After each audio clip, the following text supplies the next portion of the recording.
but I just wanted to say two things. The one is that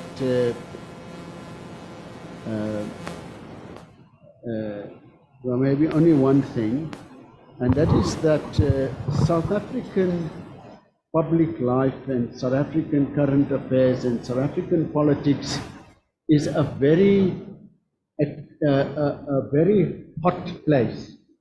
Everything gets debated very, very hotly in South Africa. For example, Mr. Refilwe, the banks get attacked on a regular basis for not doing this, not giving loans to poor people, or this or that, or whatever else. And there's nothing that doesn't get hotly debated. But I've noticed that as far as the Presidential Climate Commission is concerned, it is spared the vitriol that's out there in the public and the social media, mostly. And I think that it has an excellent reputation. And we shouldn't take that for granted. And I think that's due to the good work of our team that works full-time for the Commission. I think that we're giving it an excellent reputation. We're avoiding a situation where you turn it unnecessarily political. And the work that we have to do is quite hard work. And often we have to differ with people. But that's helped us a great deal, I think. The second part of that is that the reason I'm taking it away because I find it too loud for me, and it's backfiring on me. And the second thing to mention is that the topic of global warming and climate change is a hotly debated topic all over the world, you will find. And if you go to the United States of America, there's a whole big swathe of people who would say all this talk about climate change is a conspiracy on the part of people from wherever. Some people say it's from the Wall Street people, others say it's a Bill Gates conspiracy, others say all sorts of things. We don't have that here. We debate it here. I think we have debates about it here, especially if you take people who are in the industries that may be affected negatively. You get debated, but not in that sort of way, not in the kind of United States type of way. Then you've got in the United States, where you've got BlackRock, which is the biggest investment fund, as you know, in the world, being attacked because it has some or other kind of policy on sustainability and sustainable development. They're being attacked by a new breed of fund managers who say they are anti-woke, and their business strategy is to be anti-woke, and they're trying to take things backwards. So I think we're very fortunate about the way in which we are debating this. I would say it's like a healthy, good debate, and we should treasure that. Because we don't get nervous about people saying, but you're going too fast, why do you want to close down a coal-fired power station when we don't have power in the country? I mean, how logical is that? We don't get nervous about that because those are the debates that we should be having, as we go on. Having said that, those are my opening remarks. I'd like to hand over to the Executive Director for his report. Thank you, Chair.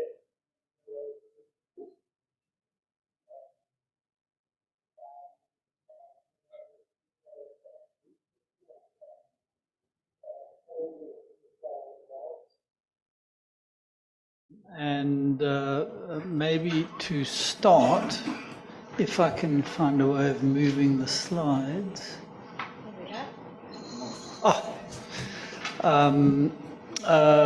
Just to note, when we met the president, we did introduce the new commissioners, but this is the first formal meeting of the commission, first quarterly meeting. So just to note the new appointments, and that includes Mbalenhle Precious Baduza from civil society and Paul Makwana from Eskom, Alderman Jordan Hill-Lewis, who's the Executive Mayor of Cape Town, Councillor Kenalemang Pokunsi, who's the Executive Mayor of the Tswelopele local municipality. And then in line with the changes the President made to Cabinet, there are a number of new government ministers who are joining us ex officio. So that's Sindisiwe Chikunga, who's the Minister of Transport, Tembi and Kadimeng, who's the Minister of Cooperative Governance and Traditional Affairs, Dr. Josiencio Ramahopa, who's the Minister in the Presidency for Electricity, and Ms. Maropene Ramahopa, who's the Minister in the Presidency for DPME. So a very warm welcome to all these commissioners. It's enormously strengthened the commission, and it's very exciting to have two local government representatives who respectively representing rural and urban areas. And Councillor Pokunsi, amongst other things, runs SALGA's Sustainability and Climate Working Group. I think I've got the name right. So it gives us a direct link into the machinery of organized local government. So that's much appreciated. There we go. Just quickly, I mean, this isn't everything, but I've just flagged some of the key meetings we had since the last meeting. And to note, you know, we had this really exciting conference that we co-hosted with SAIC on just transition opportunities.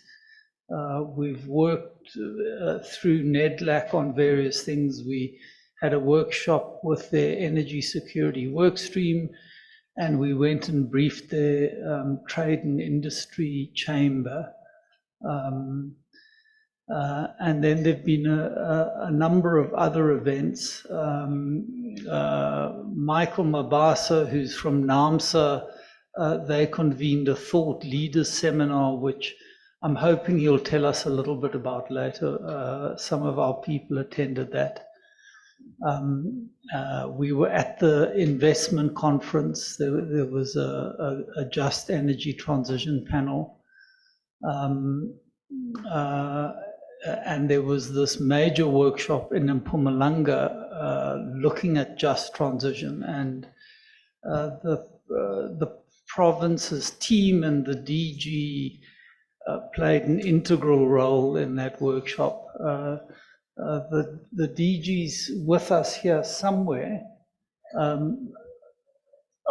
There he is. Welcome, DG. It's very good to have you with us. And the Premier will be talking to us just now, Chair. Just to note that, you know, the big part of our work for the last 6 months has been making recommendations on the JET IP and on electricity. And this builds on the work we did last year, where we had this, you know, variety of webinars, we did research, we had a set of first round of consultations with stakeholders, and then on the 4th of November last year, the President presented the JET IP to the Commission and asked us to do consultations on it. And then in February, between February and April this year, we went into in-depth consultations with each of the main stakeholder groups. So there was Labour, business, local government, civil society, youth, the faith community, and a few others. And that culminated in this colloquium on the 14th of April.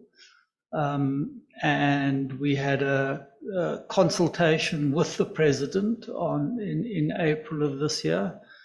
And then we've made recommendations and handed the reports over to the president, to the Minister for Mineral Resources and Energy, and released them to the public. So that work is largely done. We're dealing with a fairly challenging context for the just transition. So, I mean, I think everyone's acutely aware of the impact of inflation and interest rates and the rising levels of unemployment, poverty, and inequality. The way that load shedding is disproportionately affecting poor households and SMMEs. The contestation that's happening around just transition, and inconsistent pronouncements, which have caused a lot of uncertainty about whether South Africa is committed to this transition or not. But there are also a number of opportunities. So there's been this massive increase in renewable energy, battery and inverter investment. There's an energy action plan that everyone's aligned around, and which government is now coordinating through NECOM around. There's an electricity minister with a clear mandate to end load shedding, and there's very strong private sector commitment to fund well-developed projects. Next slide, please.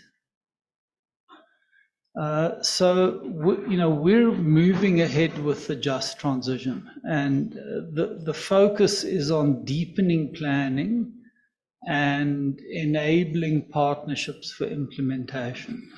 And we're obviously just, as a commission, we're just an advisory body. We don't implement, but we do seek to enable the implementers to implement.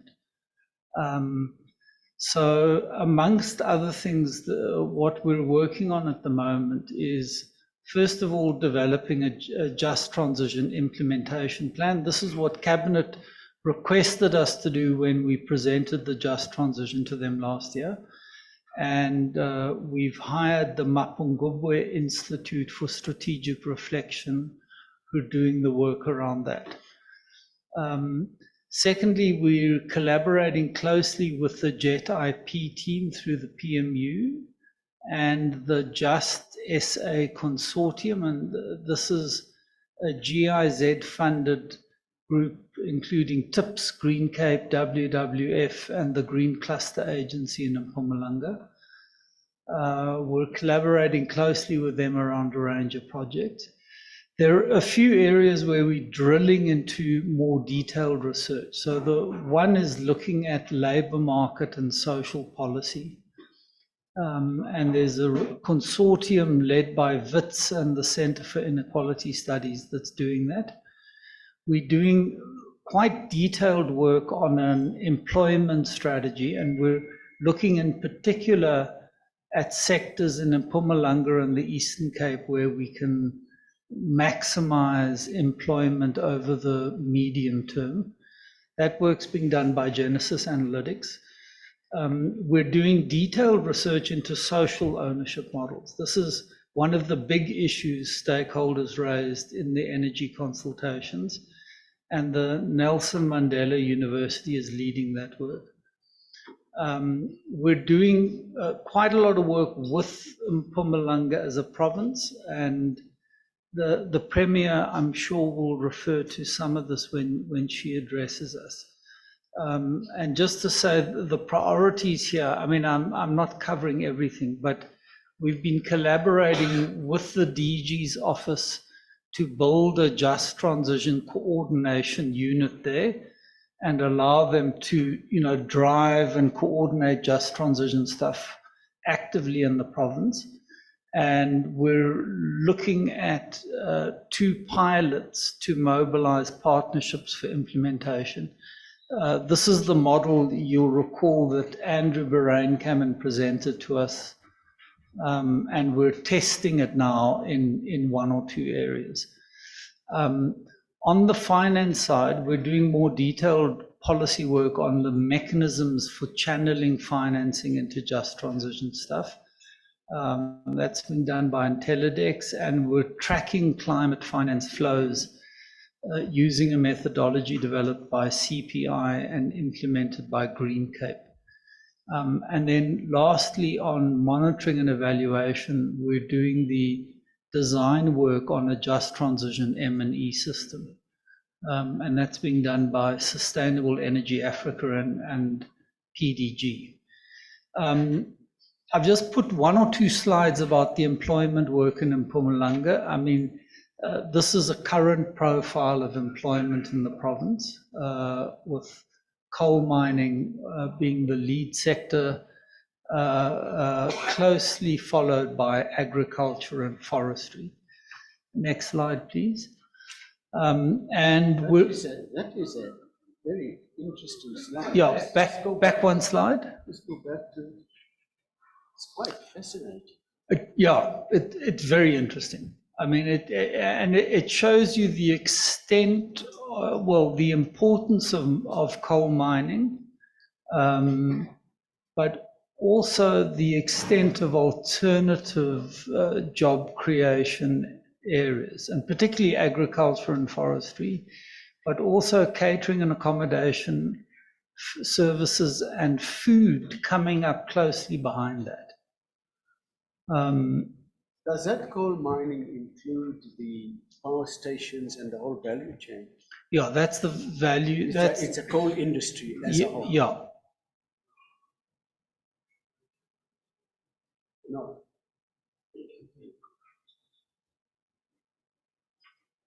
Because you've got somewhere there coal.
And we're collaborating closely with the province. So the province is in the process of looking at their broader economic strategy, and they're gearing up for an update to the provincial growth and development strategy next year.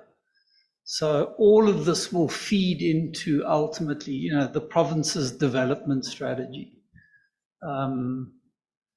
And before commissioners, I know Louise is about to say, so what are we promoting coal mining in Mpumalanga? Just to say, in the coal mining sector, there's a whole range of activities that are job creating that I think we could be legitimately getting involved in, and mine rehabilitation is, one of them. So there's some really interesting work looking at how to restore, once mines close, how to restore that land to agricultural quality, soil and land use, and to rebuild watersheds and catchments, and potentially also to do something interesting around land ownership. So a lot of that land could be returned to communities and workers once it's been properly rehabilitated. So there's a whole range of stuff in all those sectors where I think we could be doing some really interesting work. Next slide. So this is just giving you like a very one slide overview of our business plan for 2023. And I'm obviously going to miss out a lot. And when the commissioners report on the different working groups, they'll give a lot more detail about this. But just to say, the business plan that we've circulated to all of you and which has been signed off by our Finance and Governance Committee talks about enabling conditions for just transition implementation. And the big focus there, as I said, is deepening engagements, building partnerships, building this just transition M&E system. Then we're doing work on long-term resilience and adaptation. And there's a whole working group dedicated to this. And over the next 6 months, we want to be looking at food security, water and urban resilience, and digging into each of those areas in some detail, and work with DFFE on an adaptation and resilience investment plan. This is, equivalent to the JET IP, but in the adaptation and resilience sector. And we think that's going to be the major intervention going forward in this sector. And it links into global negotiations. I mean, as you know, COP28 is going to now try and put the financing mechanisms in place behind this loss and damage fund. And there's going to be a big focus on adaptation and mobilizing investment for the sector. Then there's the Net Zero Working Group, which is continuing to identify and support net zero pathways. And we want to, in particular, do a set of follow-up dialogues looking at issues such as energy poverty and how pricing reform and free basic electricity work. We want to look at the grid and grid management. Stakeholders have flagged this issue of green hydrogen, which they want to explore in much more detail. So we're going to do a deep dive into green hydrogen. And we want to look, we feel that the transport sector and EVs has been ignored by the Commission. So we'd like to now shift attention to look much more firmly at that sector and obviously work with partners like NAMSA, DTIC and others and see if we can make recommendations on that sector. Then on finance and technology, as I indicated earlier, we're going to make recommendations on a just transition funding mechanism. We see that as integral to the success of this just transition rollout. And we're going to issue our first report before the end of the year on the flows of money into climate finance. So we're trying to get a handle on what are the aggregate flows into mitigation, adaptation, just transition. And then lastly, we want to make sure, obviously, that the PCC itself is effective. And two key interventions is we're actively working with DFFE around the climate bill, and we want to get our first State of Climate Action report out by the end of the year. Next slide. I've just given you a quick summary of establishment issues. So we've moved into NEDLAC. We now feature as Program 4, and we're aligning with their risk reporting and governance systems. And we are undertaking a feasibility study in partnership with National Treasury, DFFE, DPME, and NEDLAC into the long-term institutional arrangement. So this, if we were to become an independent statutory body, what will it cost? What are the legal requirements? How do we go about it? Then on the planning side, we've circulated the 3-year business plan. We've also integrated our activities into the NEDLAC annual performance plan. We've moved all of our staff onto contract under NEDLAC, and we've had an organogram finalized that's approved by the Finance and Governance Committee, and it's fully funded for the next 2 years.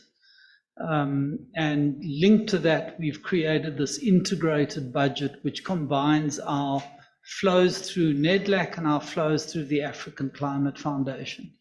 So, the big milestone, I know it sounds short, but up until now, we've not had any kind of long-term financial security. So we now know next 2 years is fully funded. We've got a bit of a gap in the outer year, which we're busy fundraising for, but it's quite an important milestone. Next slide, please.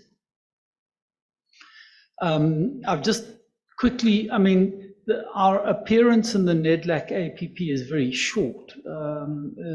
They don't go into the kind of substance that our business plan does, but just this is the statutory, planning instrument. And to just note that the intermediate outcomes we've committed to is to make policy recommendations to advance a just transition, to mobilize scientific knowledge to inform the planning and implementation of a just transition, and to increase public awareness to improve consensus around a just transition. And all of that is in support of the long-term outcome, which is that the PCC makes recommendations about the just climate transition based on inclusive stakeholder engagement and informed by science. Next slide, please.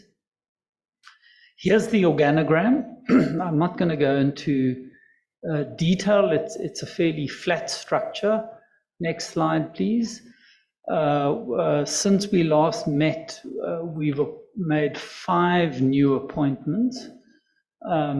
So just to record, I'm very pleased to announce that we now have a new Chief Operations Officer. She'll be familiar to you as a commissioner. So that's Lebogang Mulaisi. She comes from COSATU. We're very pleased about that. It'll obviously mean she has to stand down as a commissioner. So we'll deal with that in due course. She's starting on the 1st of July. Then we've got Kwezikazi Windfull, who's joined Climate Finance. Michelle Histerman, who's joined Resilience and Adaptation. Lindiwe Johnson, who's doing labor market research. And Zamasa Vasi, who's doing partnerships and relationship management. And then just lastly, in the business plan, we've done a detailed mapping out of risk and our different risk management strategies. And the core issue there is focusing on what the PCC's sort of most valuable assets are. And our most valuable assets are our credibility and our trust. So, and the relationships that we've got with stakeholders. Oh, sorry, my voice is going croaky.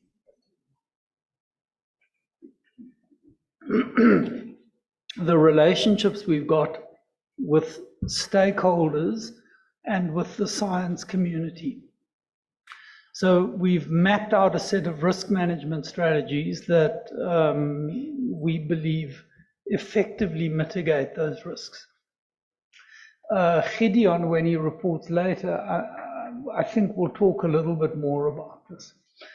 So that's it from me, Commissioners, and happy to answer any questions. Thank you. A number of the important items here are on the agenda, which we will come to. Mr. Makwana. Thank you very much, Chair. Just really to understand from the Secretariat, kind of Executive Commissioner perspective, what are the front of mind issues out of everything you've told us that really stay foremost of mind for you as things that perhaps keep you awake at night? And from our perspective as commissioners, how will we know if we're useful? Because it's one thing just to be here, but what are your expectations from a quality of contribution?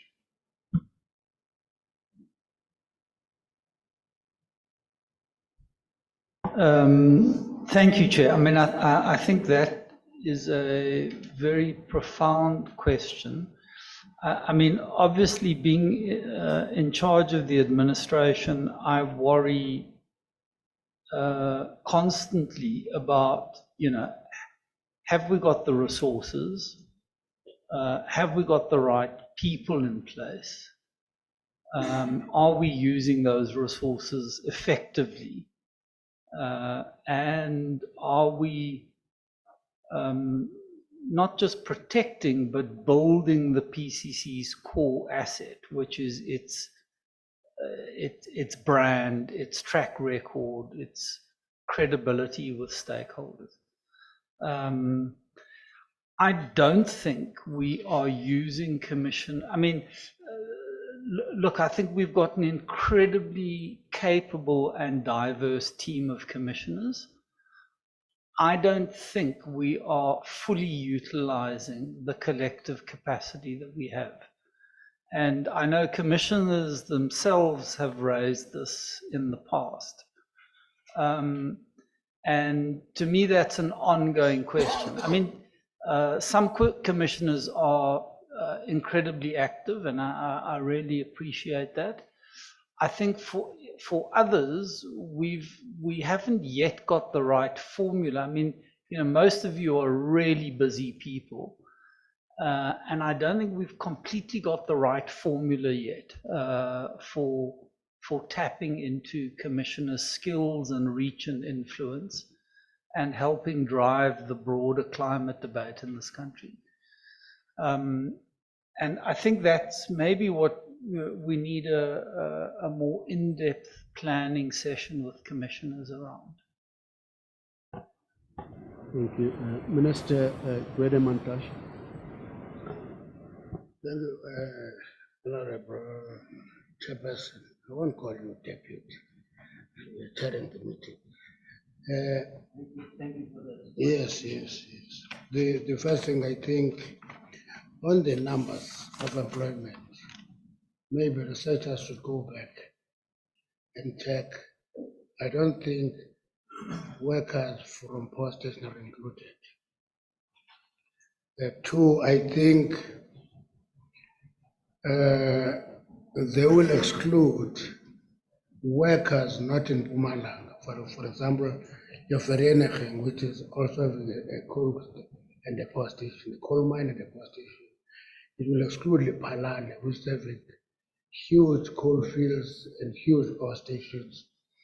It will exclude a little bit of KZN. And I have my questions if it includes Standerton and Petrative. I'm leaving that way. But I think those numbers should be reconciled, because in our numbers, power station employ a little bit more than coal mines. So missing the coal power stations will actually distort the actual picture of employment. That is one. The second one is maybe we'll get it in the course of the day. The context of the fight in the run-up to COP28 between the drive by EU for phasing out coal and fossil fuel and phasing down. Quite a big distinction. It looks the same, it's not the same. And how do we deal with that in the Commission? And I'm raising that question because there's a comment in the report that says the policy must align with developed nations partners, which means we should align with the EU and ignore developing countries like China and India, which are in the same league as we are. The last question is a comment that says inconsistent government pronouncements. I think it is an exaggeration. I'm making that submission. Actually, in government, everybody agrees that we must move from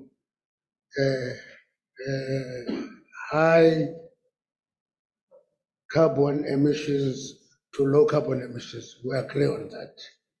There is a debate on the components of the journey. And that debate is raging on. And I think it's a healthy debate. It's not inconsistency. For example, some of us will emphasize the combination of the technology mixes, while others will almost present a picture that you move from coal to renewables. And you say that is not sustainable. That is not inconsistency, it's a healthy debate that is going on in government. Thank you.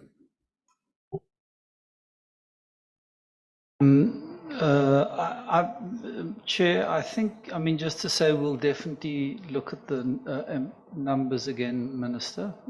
So we'll take that up. In terms of your point about alignment, South Africa's primary position would be to align with developing countries, not developed. So just to reaffirm that statement, to the extent that it's reflected incorrectly in that report, it'll be amended. And Melissa, will you first? And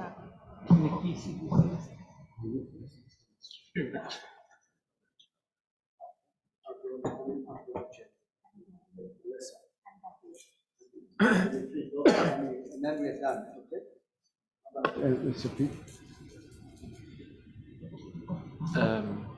Chair, Deputy Chair, thank you very much. Thank you, Dr. Olver, for the extensive work that the Secretariat has been. Much appreciated.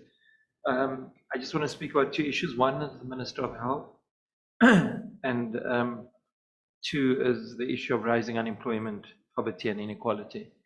On the latter, I think we should not only see it as a challenge, but we should see it as an opportunity, because we're going to drive it as an opportunity to get a just transition, a regenerative economy, to make sure that that is addressed. So that is what should be pushing us. Yes, it's a challenge, but it's a process that pushes us to act firmer, faster, and more sincerely around these really difficult issues.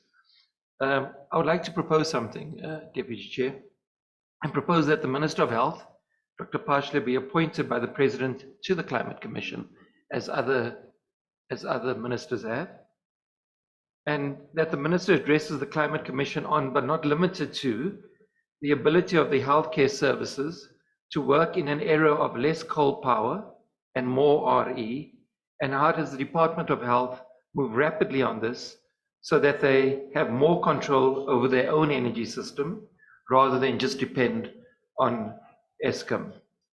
Also, what is the Department of Health's understanding and response to the health crisis related to fossil fuels in South Africa, which obviously we spoke about with the President at the last meeting. So if that can be put forward to the President, I'll appreciate that. Thank you.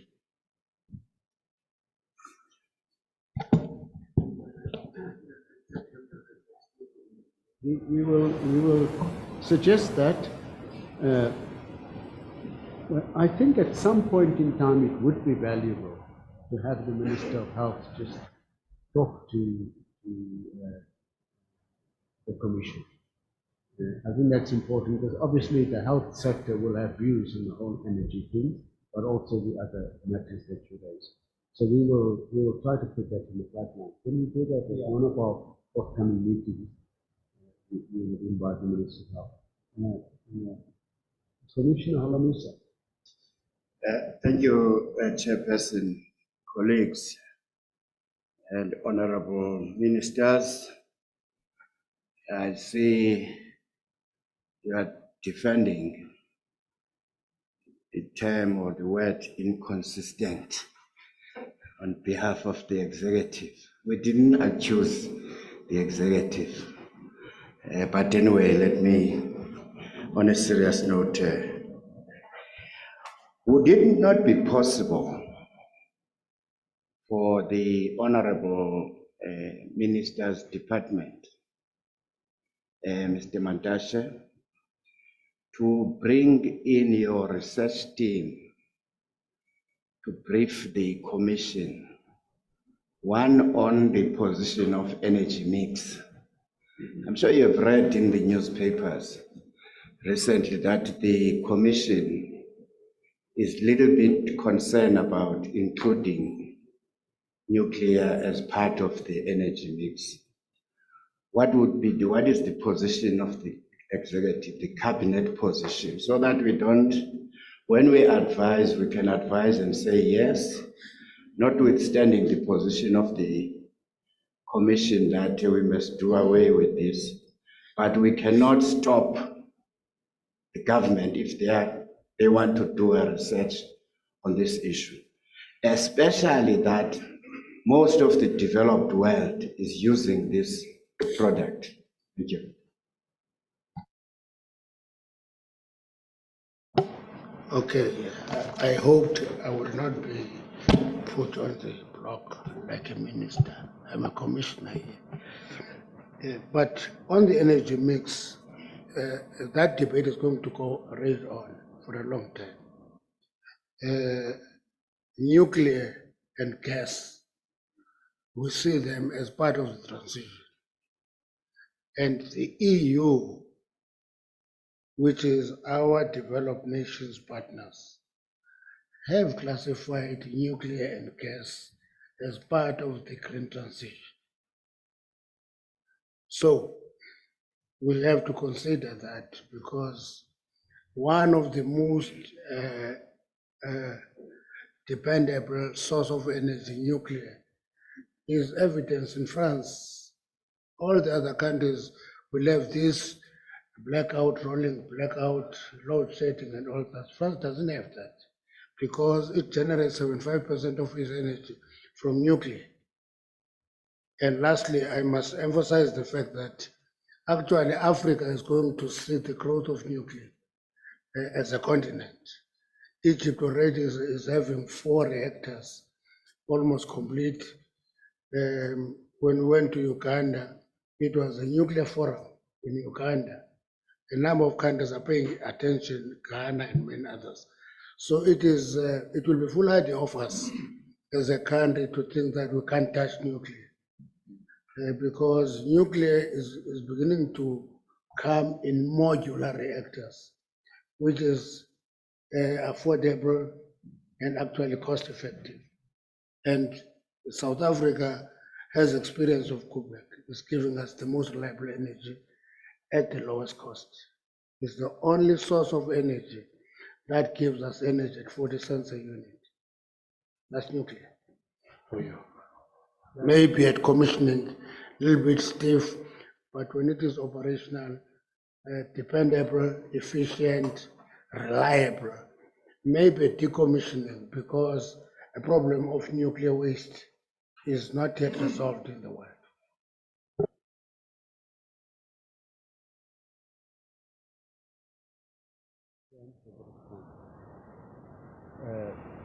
When we get Commissioner Lesotho, Mkisi. Thank you, Chair, Honorable Ministers and fellow Commissioners. I am going to refer the Executive Director to the proposed long list of subsectors for more detailed planning in Mpumalanga. And I just want to highlight the fact that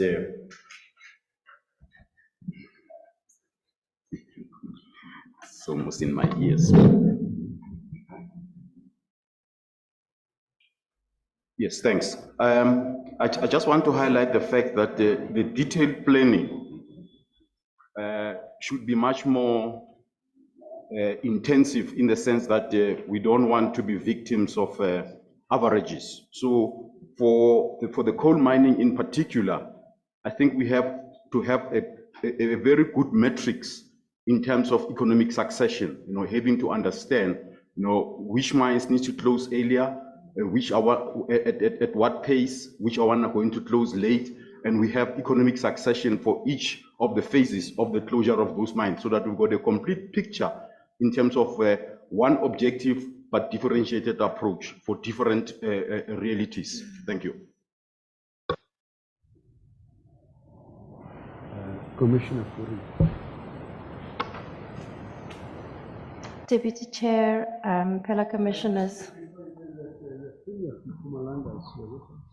Welcome, Madam Premier. It's very nice to have you here. And I'd like you to invite you to sit next to me, if you don't mind. Not after lunch, because your item is coming up now. You can't be the Premier and hide behind the Minister. Not the job of the Minister to give you cover like that. Okay, go on while the Premier is doing that. Thank you, Deputy Chair. Fellow Commissioners, Honourable Ministers, and Honourable Premier. I think it's important for me just to respond very briefly to Minister Mantashe just on the issue of nuclear, just to say that my understanding from the technical evidence that's been presented to this Commission is that nuclear is not a cost-effective proposition in the way that he's presented it here. Perhaps the Commission and the Secretariat can present Minister Mantashe with that detailed evidence, but I don't think we should, not say that. I think that is not what the evidence has shown. Two other issues I just want to put on the record that we've been discussing in the working groups. One is that the issue of procedural justice, and I'm raising this in the context of the business plan for the Commission for the next 3 years, and just it sort of emphasized the incredible importance of the outreach work that the Commission has done so far in building relationships and really bringing people on the ground with us on these very complex and contested issues of just transition. So just make sure that we don't lose track and the trust that we have gained and built as a Commission. And the second issue is the one of women's equality and women's participation in the post-transition and in the opportunities of the transition and in the post-transition economy. As Commissioners, I think we would really like to see that take a very prominent role and given profile to give also effect to the principles that we've adopted in the Just Transition Framework. Thank you. Minister, I just got the permission of the Executive Director to say that it would be a good idea to do what Commissioner Holomisa is saying, and that is to have the D&E team at some point come and talk to the Commissioners about the energy mix, because they also deal with the nuclear issue. Just to say, Minister, you are a Commissioner also, you would know that the Commission doesn't take an ideological approach on nuclear. We don't take an ideology. There are people who are of the view that nuclear equals evil. That's not where we're coming from. We would prefer to look at this thing on the basis of evidence, on the basis of affordability, on the basis of speed of implementation, those sorts of things. But we're trying to keep away from dealing with this thing as an ideological matter. There are people who have a kind of a religious approach to nuclear. I don't, personally. I don't think that.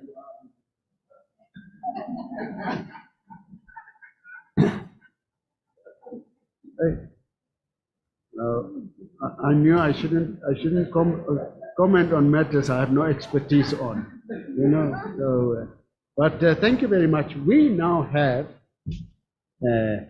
much has been already said about the coal industry, about Mpumalanga, etc.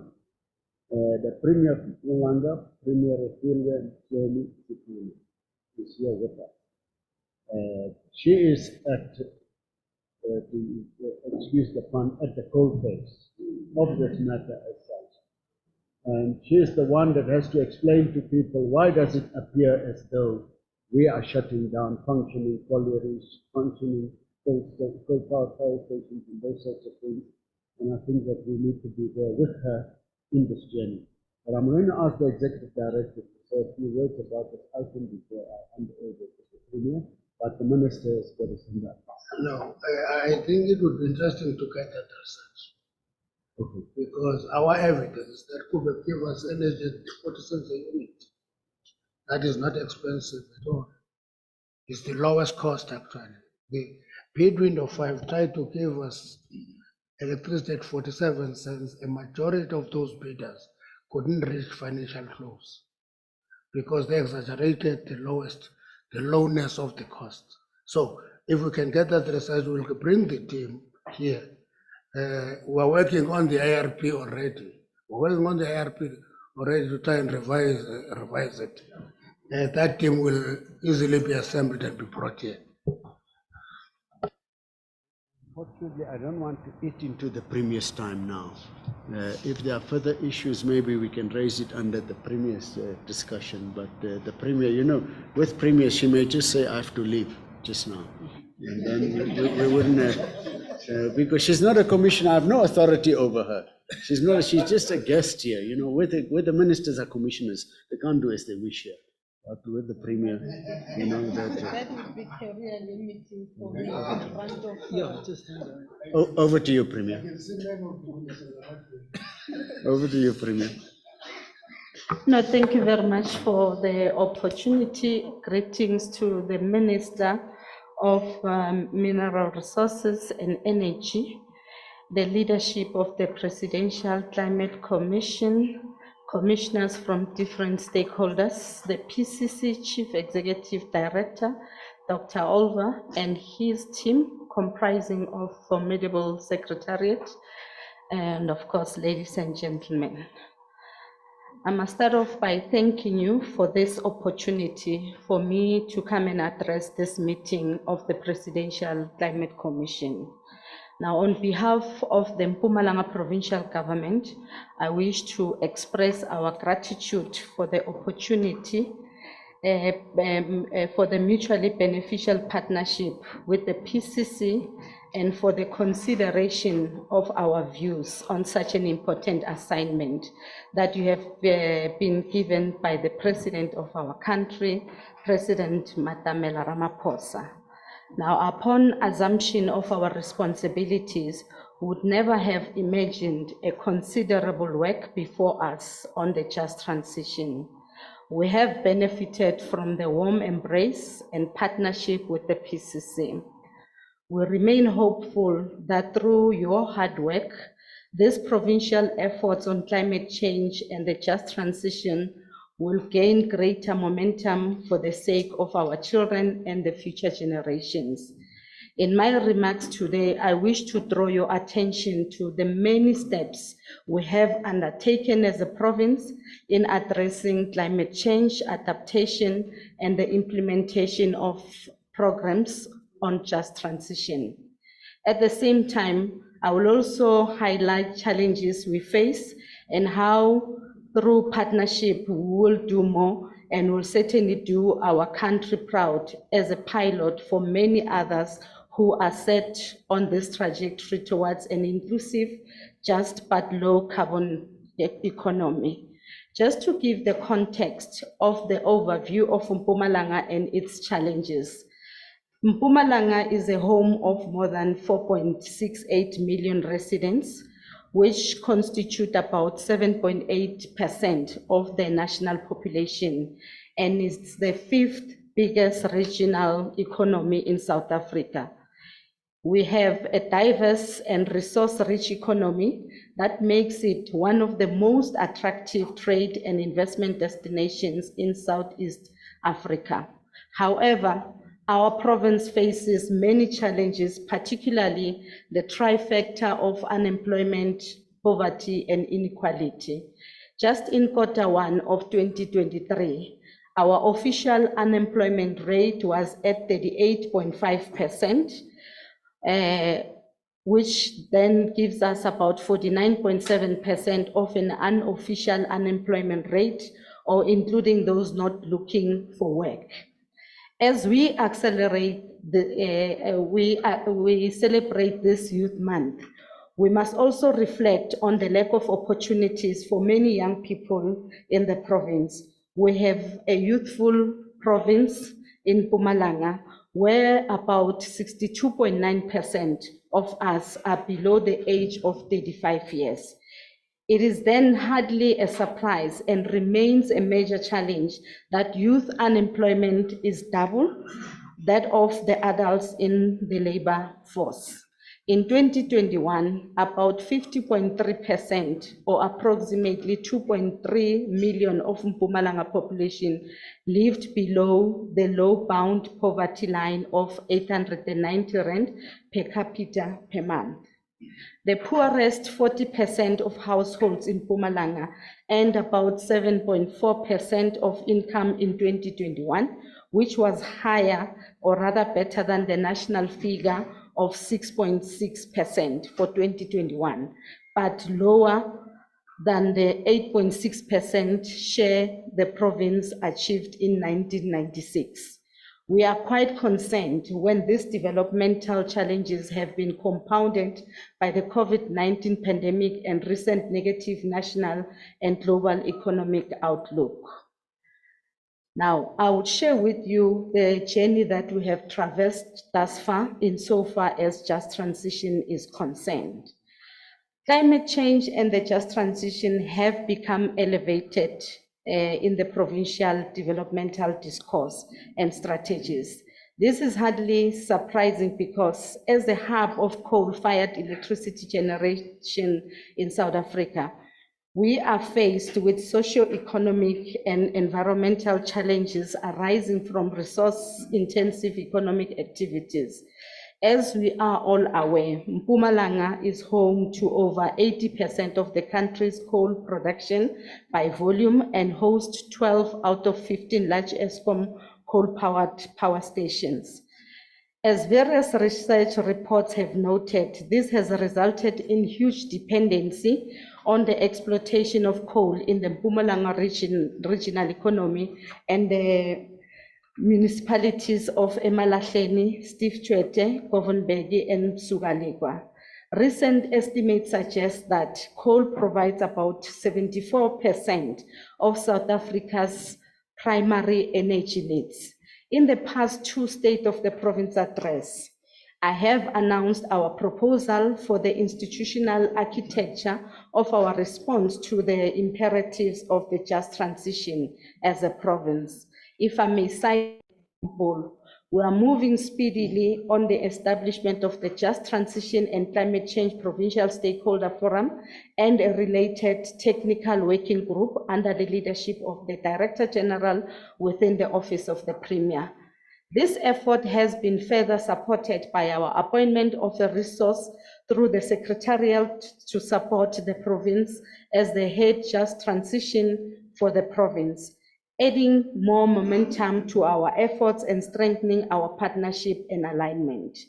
To this effect, our collaboration with the World Bank to do a proper assessment of what needs to be in place will take the work forward in creating the necessary institutional mechanisms to deliver on the mandate. It therefore pleases me to note the many steps we have taken as a province in laying the foundation for the just transition in our province. If I may cite an example, we have the Climate Investment Fund 2022, Accelerating Coal Transition Investment Plan for South Africa. As appropriately confirmed in the Just Transition Alignment Workshop report, which I want to quote, the province of Mpumalanga is proactively grappling with the challenges and opportunities presented by the Just Transition Framework, aimed at transforming its economy into one that is sustainable, inclusive, and environmentally responsible. Substantial groundwork has already been done from our side in the province, as evidenced by several strategic initiatives such as the Provincial Economic Development Strategy, the Green Growth Strategy, the Infrastructure Master Plan, and the Climate Mitigation and Adaptation Strategy. The report goes into some detail about our activities. I would merely want to highlight a few issues covered in the workshop. We have adopted a climate change adaptation strategy in 2017, which laid out how climate change is expected to impact water availability, agriculture, human health, disaster management, biodiversity, ecosystems, human settlement, livelihoods, mining, and forestry. This comprehensive analysis was crucial for framing subsequent steps towards the just transition. Secondly, to support the just transition, the Mpumalanga Infrastructure Master Plan 2060 is also pivotal. The purpose of the Mpumalanga Infrastructure Master Plan is to promote comprehensive planning and implementation of infrastructure development in the province, acting as a catalyst for socio-economic development and guiding infrastructure projects up to 2060. This master plan covers various sectors such as the transport, your economic, your social infrastructure, along with social services, amenities, climate change, and immovable assets management. Thirdly, as a province, we have developed the Mpumalanga Green Economy Development Plan, which aims to transition the province's economy from coal-based energy to renewable energy, including the biomass, the sustainable agriculture, tourism, and eco-conscious towns by 2030. The Mpumalanga Growth Economic Development Plan was designed around 4 pillars, which are circular economy, smart agriculture, water, and energy. Lastly, last year at the Provincial Energy Summit, we announced the launch of the Mpumalanga Green Cluster Agency, which will drive the Mpumalanga Economic Growth Development Path with the support of relevant stakeholders. Let me hasten to add that Mpumalanga's journey towards the just transition is enriched by the support and the involvement of a number of national and international stakeholders. I have been happy with the contribution of the World Bank and other multilateral organizations under the umbrella of the Climate Investment Fund. At the same time, let me also acknowledge the GIZ-led Just South Africa Consortium, which includes our own Green Cluster Energy and other local implementing partners such as the Green Cape, the Trade and Industrial Policy Strategies, the National Business Initiatives, and the Yes for Youth. As the Mpumalanga provincial government, we also want to appreciate the contribution of the various local and international stakeholders on our mission to transition to a low-carbon future. Last year, we participated in the launch of the Mpumalanga chapter of the Impact Catalysts, a grouping of some of our largest corporates in the province, including the Minerals Council, Anglo-American, the Exaro, Sasol, and others, who intend to play a bigger role in the socio-economic development of our province. We hope that our insistence on transparency, accountability, and less duplication does not intimidate or chase anyone away. Let us all work together on this task and put our people first. The issue of funding is uppermost in our minds. As you will all know, the quantum of funding needed for the just transition has been estimated to be in R1 trillion by 2050. To this effect, we eagerly await the funding approval and the rollout of the provincial projects under the Eskom Just Energy Transition Project, which is in Komati, and the Accelerating Coal Transition Investment Plan, as these projects will impact the transition landscape. We appreciate that given the existing pressures on the fiscus, it may not always be possible to look to the South African government alone to provide the funds. As such, we need to be proactive and develop innovative funding mechanism with Treasury. This could, as an example, allow us to fund renewable energy projects for all our hospitals and schools against the future savings in energy costs. The jobs and savings these projects can bring will have a significant effect on our provincial budgets, increasing our capacity to deliver capital projects in a medium and long term.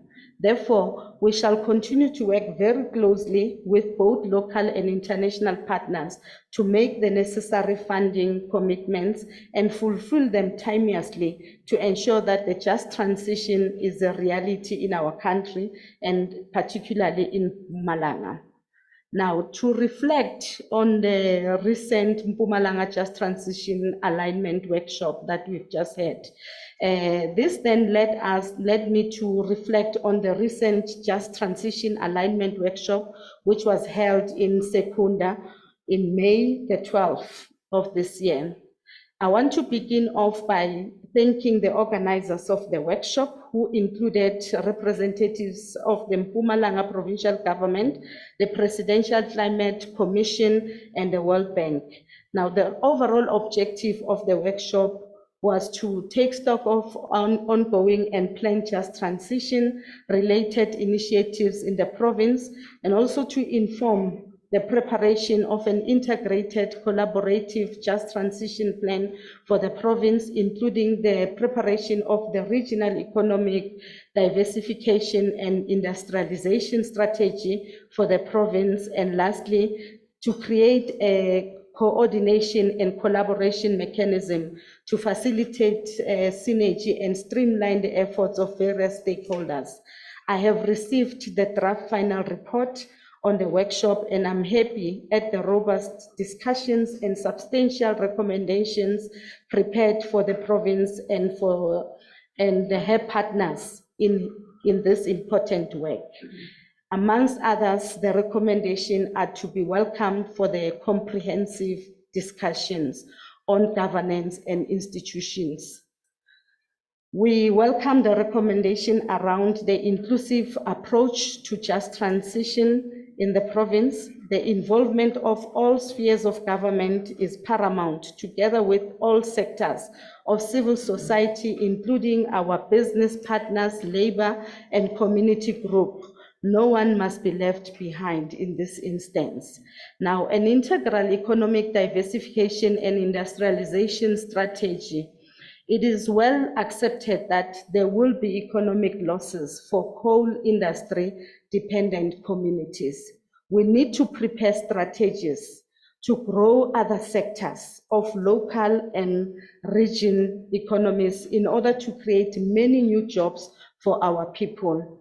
We accept that agriculture, tourism, and manufacturing will need to step up and play an even more important role in our province, alongside the new focus on renewable. Now, the next step on our journey to a low carbon emission in Mpumalanga.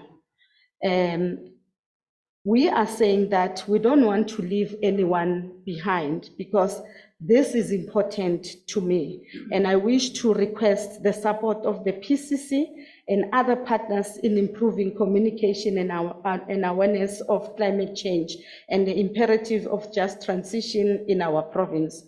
We need to reopen the initiative to appoint a commissioner representing the province as one more informed voice to support the effort. We cannot rest until all our stakeholders are embracing the journey we want to embark upon.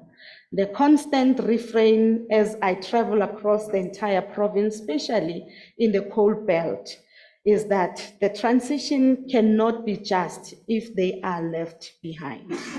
I will leave the debate to the experts, but it is worth noting that many of the province are concerned about the pace of the planned decommissioning and the repurposing of our coal-fired power plants. Let us move on this in an informed and consultative manner, bringing along all our communities and stakeholders on board. As a province, we also need to support your support to ensure that the negative economic impacts of the move away from fossil fuels, especially the coal, do not have a severe impact on the welfare of our communities. We must recall that Mpumalanga is a province already with serious developmental defects that any sudden economic shocks will only worsen them. This then brings me to the importance of the industrialization and economic diversification plan that will work and bring prosperity to our region in new ways and activities, including across the renewable value chain. As a province, we are still exploring the possibility of a special economic zone that will focus on renewable energy. We agree that the workshop reports observations that given Mpumalanga's richest biodiversity, cultural heritage, and natural beauty, developing ecotourism could be a driving force for the local economy. Furthermore, the creation of jobs in this sector, along with the promotion of environmental preservation and cultural heritage, would play a very significant role. As we embrace new economic sectors and productive activities, we need to empower our people with the skills needed to participate in transformed labor markets. We need to be mindful of the necessity to develop a supportive ecosystem for promoting entrepreneurship, especially for our small businesses in both the formal and informal sectors of our regions. The voice of our communities and the informal sector came through quite clear during the workshop, and we need to change the narrative. Let us not talk about reskilling, but rather empowerment. Reskilling means nothing without jobs. We are not implementing just projects, we are building economies, livelihoods, and communities. As a province, we must also challenge and question our thinking. We know the strength of our people, our communities. They are our true wealth. How do we shift and use the inherent strength and knowledge in our communities to enhance our economy? The crowdsourcing and the crowdfunding to this with our communities and not for them. We need to do this with them. We must not do it for them. How do we also empower our communities and create economies and not just implement projects? We know social ownership of electricity assets is critical to energy access and livelihood generation. It might be worth not to ask communities what do they need or what we can do for them, but rather let's ask them for their catalytic plans for a just transition. What jobs can they identify in their communities, their growth areas and opportunities? Let us support the youth and women entrepreneurs with business plans, preparations, and with seed funding. Build and expand existing provincial initiative. Now, if we could get this right and on track, I think the initiative of just transition will be well received by our communities. But in whatever endeavor that we are doing, if it's sought to leave them behind or disadvantage them somehow, it will be received with resistance. It is a reality, it is a fact. We are on the ground, we are on daily basis talking to our communities about this subject. The main concern is around job opportunities that might be lost as a result of us migrating from coal fuel fossils to just energy transition. Therefore, I thought maybe we must emphasize, put emphasis in this regard to the Commission, so that as we deliberate on these matters, we take into consideration the plight of our people on the ground and what is it ideally that they would want to see moving forward in making sure that we grow the economy to greater heights as opposed to disadvantaging them. We also need to use the inherent power of our communities to power this change, with them, not for them. Therefore, Chairperson, with these few remarks, I wish once again to thank the PCC for reaching out and collaborating with the Mpumalanga provincial government on just transition for our province. In the past, the province benefited from what analysts refer to as the minerals energy complex. We do believe that a time has now come to reconsider our economic growth path and adopt new strategies that promote a sustainable and inclusive regional economy. And I want to take this opportunity. Thank you for inviting me, and I wish you good deliberations as the day proceeds. Thank you very much.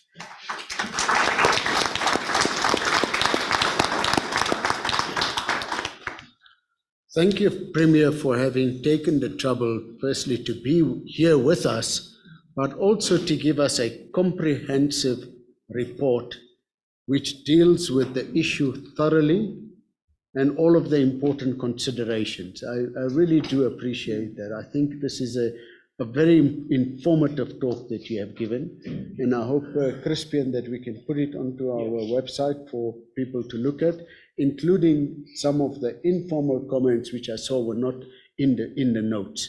So, but we have it recorded to include all of those. Thank you very much for that.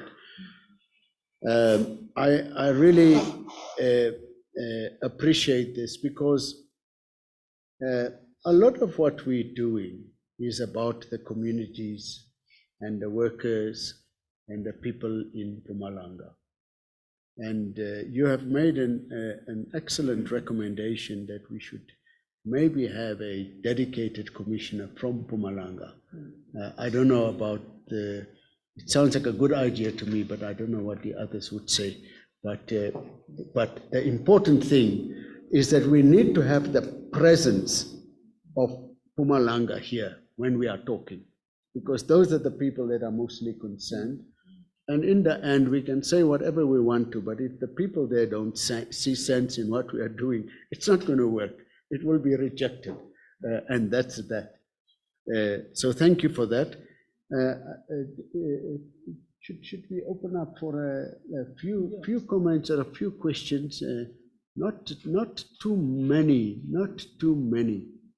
commissioners. I see Commissioner Louise is there, and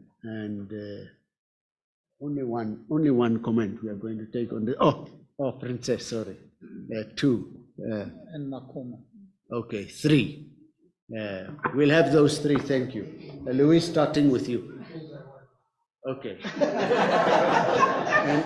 and Commissioner and Commissioner Mantashe. Okay, Louise.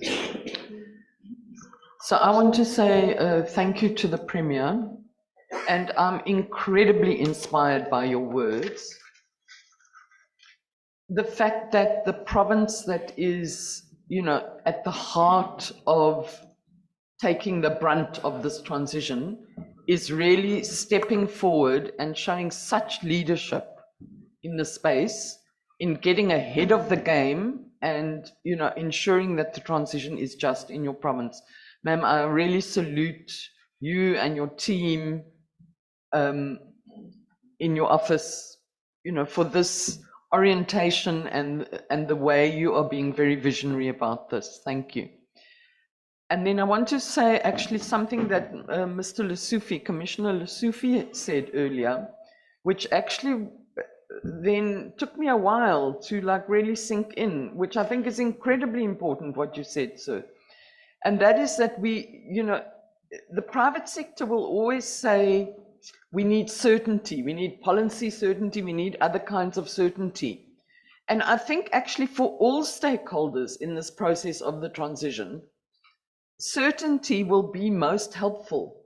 And Mr. Lesufi said, let us actually have a timetable, planning, according to when the mine owners feel they could legitimately shut down mines, you know, that is not costing them too much in terms of investments they've made, and what is actually our backup and replacement plan for that. And I think that really, if that could be a product of the Commission at some point, that would be helpful to everybody, because then we know what we're dealing with and we can really plan about it. And, you know, as Mr. Mantashe is raising about the issue of the debates around the transition, I think the pace of it is one of the key issues. And that's, you know, this proposal by Mr. Lesufi would help us understand what is a reasonable pace. So thank you very much, Premier. Good, thank you, Commissioner. Sorry, the Deputy Chair's just stepped out briefly. Tsakani. Yes, no, we've noted you. Thank you, Premier, for that illuminating presentation. I think I just have one comment. In your conclusion, you've cited the Komati project as a great example, you know, as we transition. So some of us as commissioners hold a different view. It might not be completely objective, but we will be visiting Komati, I think sometimes in July. So I think my concern is, as Mpumalanga and the Commission, we might need to relook at what we think is best practice that can be emulated when other mines close down. So it's just a concern that I'm not sure whether we are, maybe as commissioners, we are biased, but I would like us to get to a point where we can say the Komati project is an example of what we would like to see, or if not, what is it that we need to look at and improve as other mines close down? Thank you. Commissioner Lekalakala. Thank you, Chairperson. And thank you to the Premier of Mpumalanga. When you were listing recommendations and also highlighting some of the important stuff that had got to be done, one thing that caught me up was the issue of the power of communities, because I think most of the time there's a tendency of just coming up with programs, coming up with plans without involving the people, for the mere fact that you had indicated that you'd want to hear and listen and work with communities. They come up with the plans, and those plans become realized by the province. And I think that's the way to go, because currently what we're seeing or what we're hearing from ordinary people, it's that they are left behind. and while we say leave no one behind. So I would want to encourage and also to say let's enhance and let's capture that power of communities so that we can realize this transition, because it's about them, it's about the future, and it's about their resilience. The other issue that I would want to see a focus on is around adaptation. Because as the transition takes place, there's a lot of issues that come up around how do people adapt to the changing environment that they find themselves in. So I would say that with all the partners that you have, maybe one of the highlights, plans or issues that you need to have is also to focus on investment in adaptation. Thank you.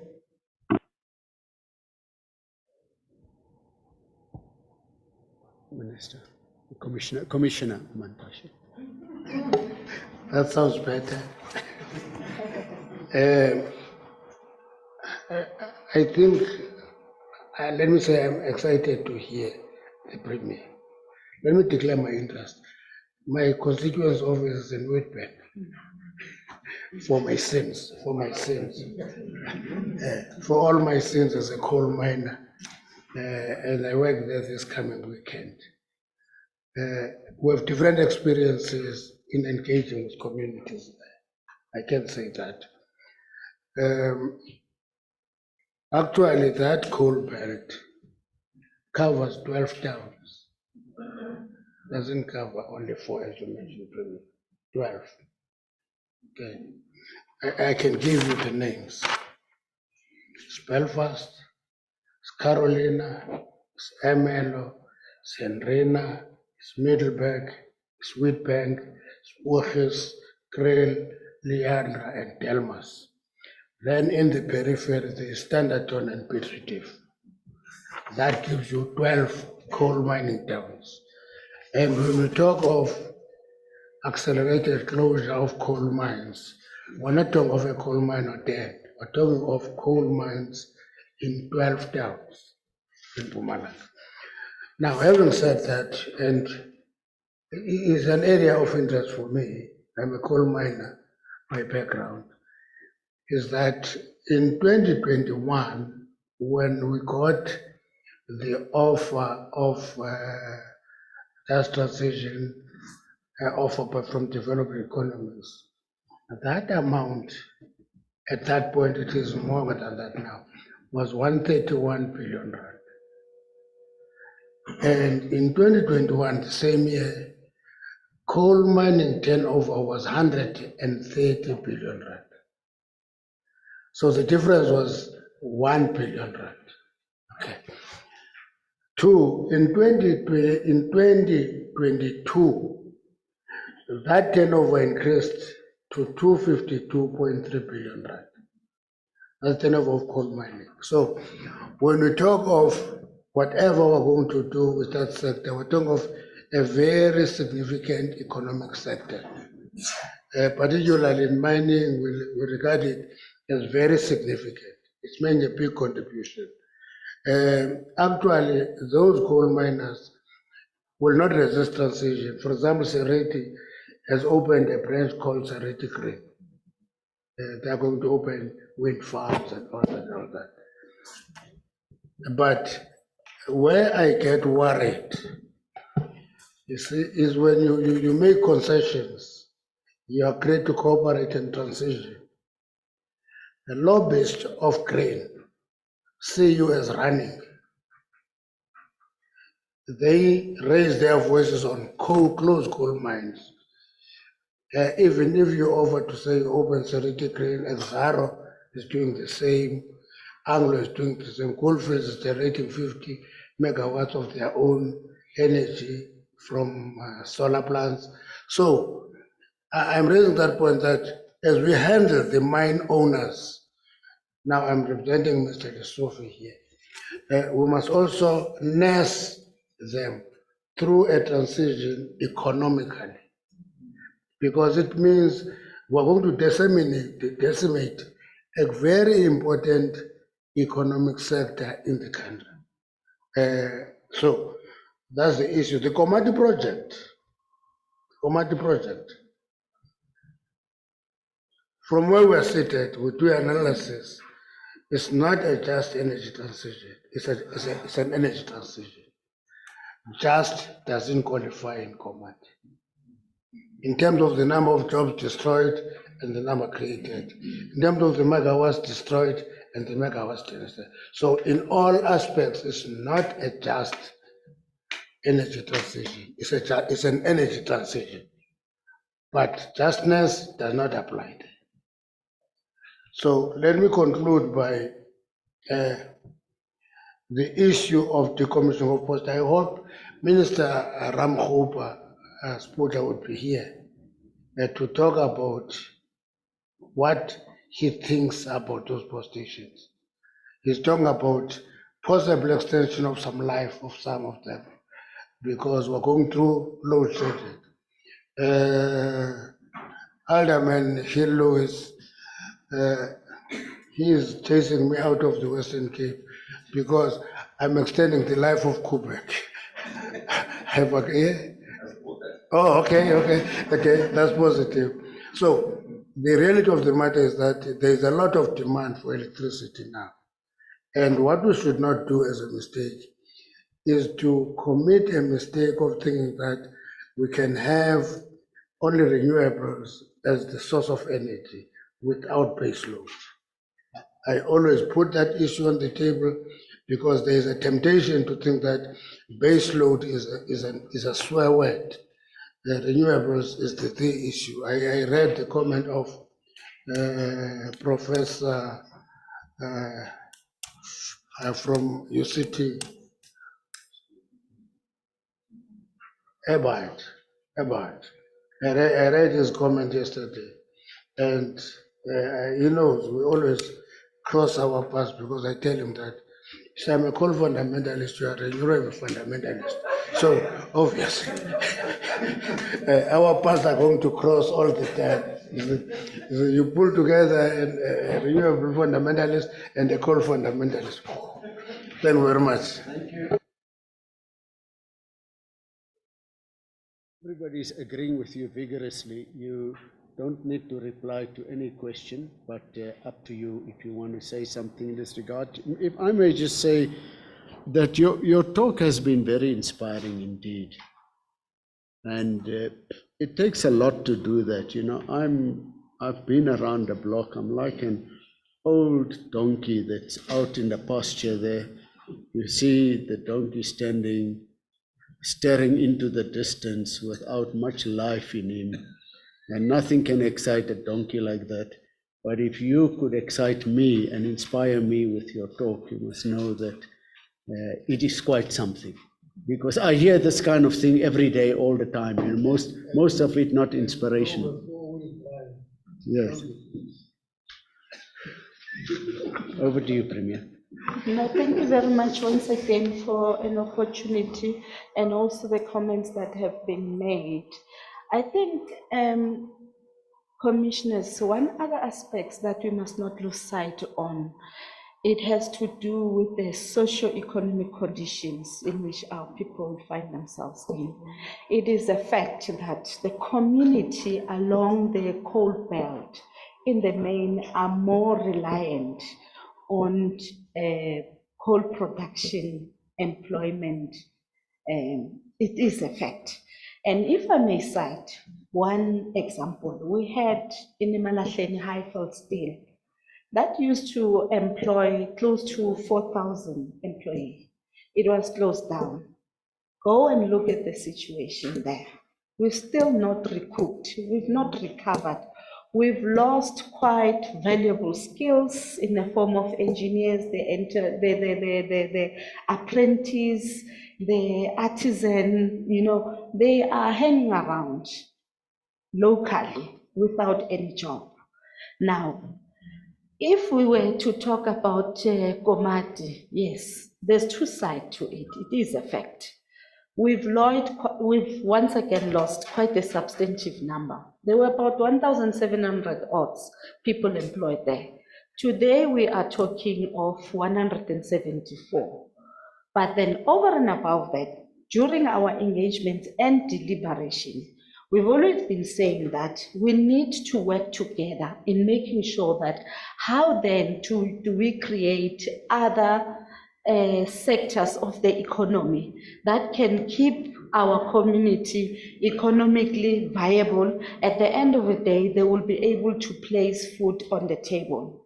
Now, to come and say today here, maybe we need to close off completely the mining sector, I don't think that would be helpful at this point in time.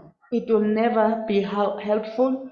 It means we are saying all those people must be without jobs and they are not relying. And because of the historical background that we had, how we've been associated, how we've been classified then, it had a great impact and a negative impact towards the development that we envisage to see moving forward. Our people are not well skilled in the form of them having expertise that they can be employable at any given time. They had to rely as a means of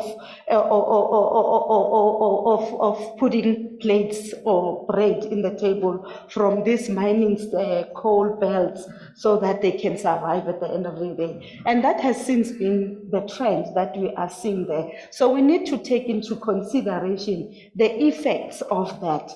Yes, at the same time, I'm one person, I know the impact and the aspect on the environment of carbon emissions. From the government perspective, when you look at the burden of disease, how is that? You look at the costs associated with that, and you look at the mortality rate. Hence, I somehow supported one of your colleagues who said that perhaps we need to get a broader perspective around these issues, invite the Minister of Health so that we share all those components as well, so that ultimately, whatever decision that we reach, we shall have taken all the aspects that incorporate us having to transition to another level. But at the end of the day, yes, the future is other. Yes, the future is green, but then as we do that, we must be mindful because the coal dissipates, it's a fact. We will not hold it forever. Thank you. Are we going to do justice to our future generations, Commissioner? Definitely not. But as we transition, let us just take into cognizance all the variables that are at play. That would be my plea. Thanks. Thank you very much.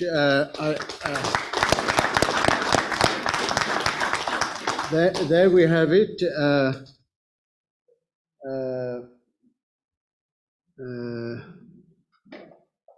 Minister Gordon, if you don't come to your seat here, Minister Mantashe is going to feel very uneasy.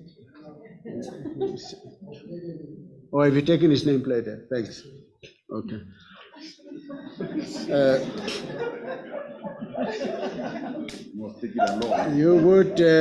You would recall that about a year ago, we had a Minister of Trade, Industry and Competition, Minister Patel, speak to us about electric vehicles. What date was that? Can you remember? About a year ago or more? No, it was in the second half of last year. Second half of last year, at the November meeting. And it was quite an inspirational vision of the future of the motor vehicle industry. Today we have Mr. Michael Mabasa, who is representing the National Association of Automotive Manufacturers of South Africa. This is a significant industry in South Africa, and we've asked him to talk to us from the industry point of view about the progress towards electric vehicles and what is going to happen, and are we alive to the global trend, particularly in China, that is rapidly moving from fossil fuel vehicles to electric vehicles. Madam Premier, you can stay for us for the meeting. This will be an interesting discussion. Yeah. Go ahead. Chair, thank you very much. A very good morning to everyone. Minister Mantashe in his absence, Minister Gordon behind me, Premier, our executive mayors who are also in the room, commissioners, ladies and gentlemen. It's truly an honor, Chair, that we have been invited, and I think want to express our sincerest appreciation to Dr. Oliver for inviting us to come and address the Commission today on some of the work that we're doing as the automotive industry, particularly in this very important space around new energy vehicles. We shy away from calling it electric vehicles because South Africa has taken a posture that says our journey into this evolution is not just about battery electric drivetrains, but we're also looking at other innovations. We know, for an example, that hydrogen fuel cells is going to play a catalytic role in our journey, particularly in our heavy commercial vehicle space, because it wouldn't make any commercial sense for a truck, heavy loaded with goods and services, driving from Musina all the way to Cape Town, and having more than 10 stops on the way because they're not able to have a battery that can be able to do that particular seamless trip. So we are definitely deploying a number of solutions that will help us to drive these conversations around the evolution of electric vehicles. Chair, I'm going to perhaps maybe start my presentation by just confirming the key topics that I would like to share this morning with the Commission. I obviously will briefly speak about the organization that I represent and then our contribution to the South African economic life, and then also speak very briefly about the economic environment, and then deep dive a little bit in terms of new energy vehicles and obviously the roadmap that we have set for ourselves in terms of where the future is moving. If we go to the next slide, Chair, with your permission, I would like to take the Commission on a history road. That the South African automotive industry is not a new industry.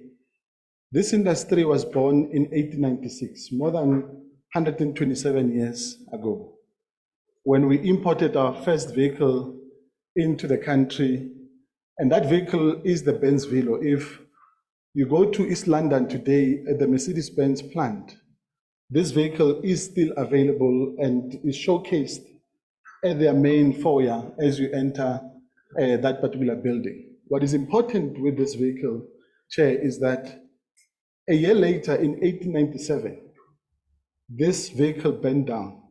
It caught fire and burned down completely. And it was the only car in South Africa at the time. Now, what is significant for us is that our historians remind us that it was actually that fire that sparked the passion for the electric and for the automotive industry in South Africa, because this was not an internal combustion engine.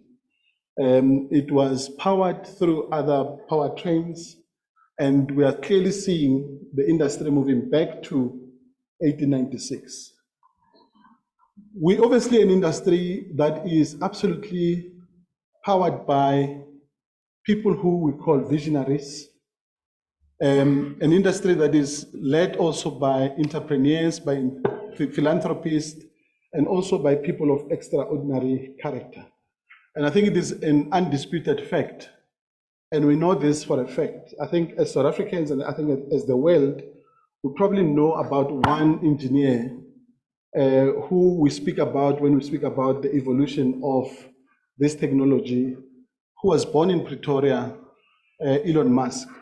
But if you look around what's happening around the world, we have multiplicity of engineers who are coming out of South Africa, who are driving this conversation around new energy vehicles. And you'll see, and I'll show on one of the slides, that when you look at the engineering of the current vehicles that we have on our roads, the first car was actually produced in this country. And I think as South Africans, we must be absolutely very proud that we have the gravitas to be able to lead this conversation as a country going forward. Chair, this slide is just a reconfirmation of the members that we represent as NAMSA. On your extreme left, in green, going down are the 7 local manufacturers who are manufacturing vehicles in the country. And the ones in the middle, in blue, are your retailers. These are companies that are importing cars into the country. And then on your right-hand side, those are your heavy commercial vehicles, both in terms of buses and trucks. And there's no brand in South Africa today which is not represented by NAMSA. In relation to our local vehicle production, these are some of the vehicles that we produce in the country currently. And we currently produce these vehicles mainly from 3 provinces. I'm sure Minister Mantashe will be very pleased to hear that the Eastern Cape, although it's not your constituency, Minister, is our biggest manufacturing hub. Absolutely. Is the biggest manufacturing hub for the automotive industry. 44.6% of vehicles that we produce in South Africa today are in the Eastern Cape, followed by Gauteng, 28.2%, and then of course KZN. In the Eastern Cape, we've got VW, Isuzu, Ford, they've got their engine plant there, and we also have Mercedes-Benz.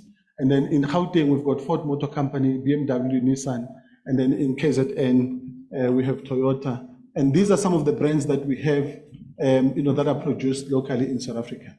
Similarly, we also manufacture and assemble heavy commercial vehicles in the country, in also those 3 provinces mainly, in terms of buses and trucks. And in terms of our automotive component production, we currently have 195 tier 1 suppliers and component manufacturers that are in the country.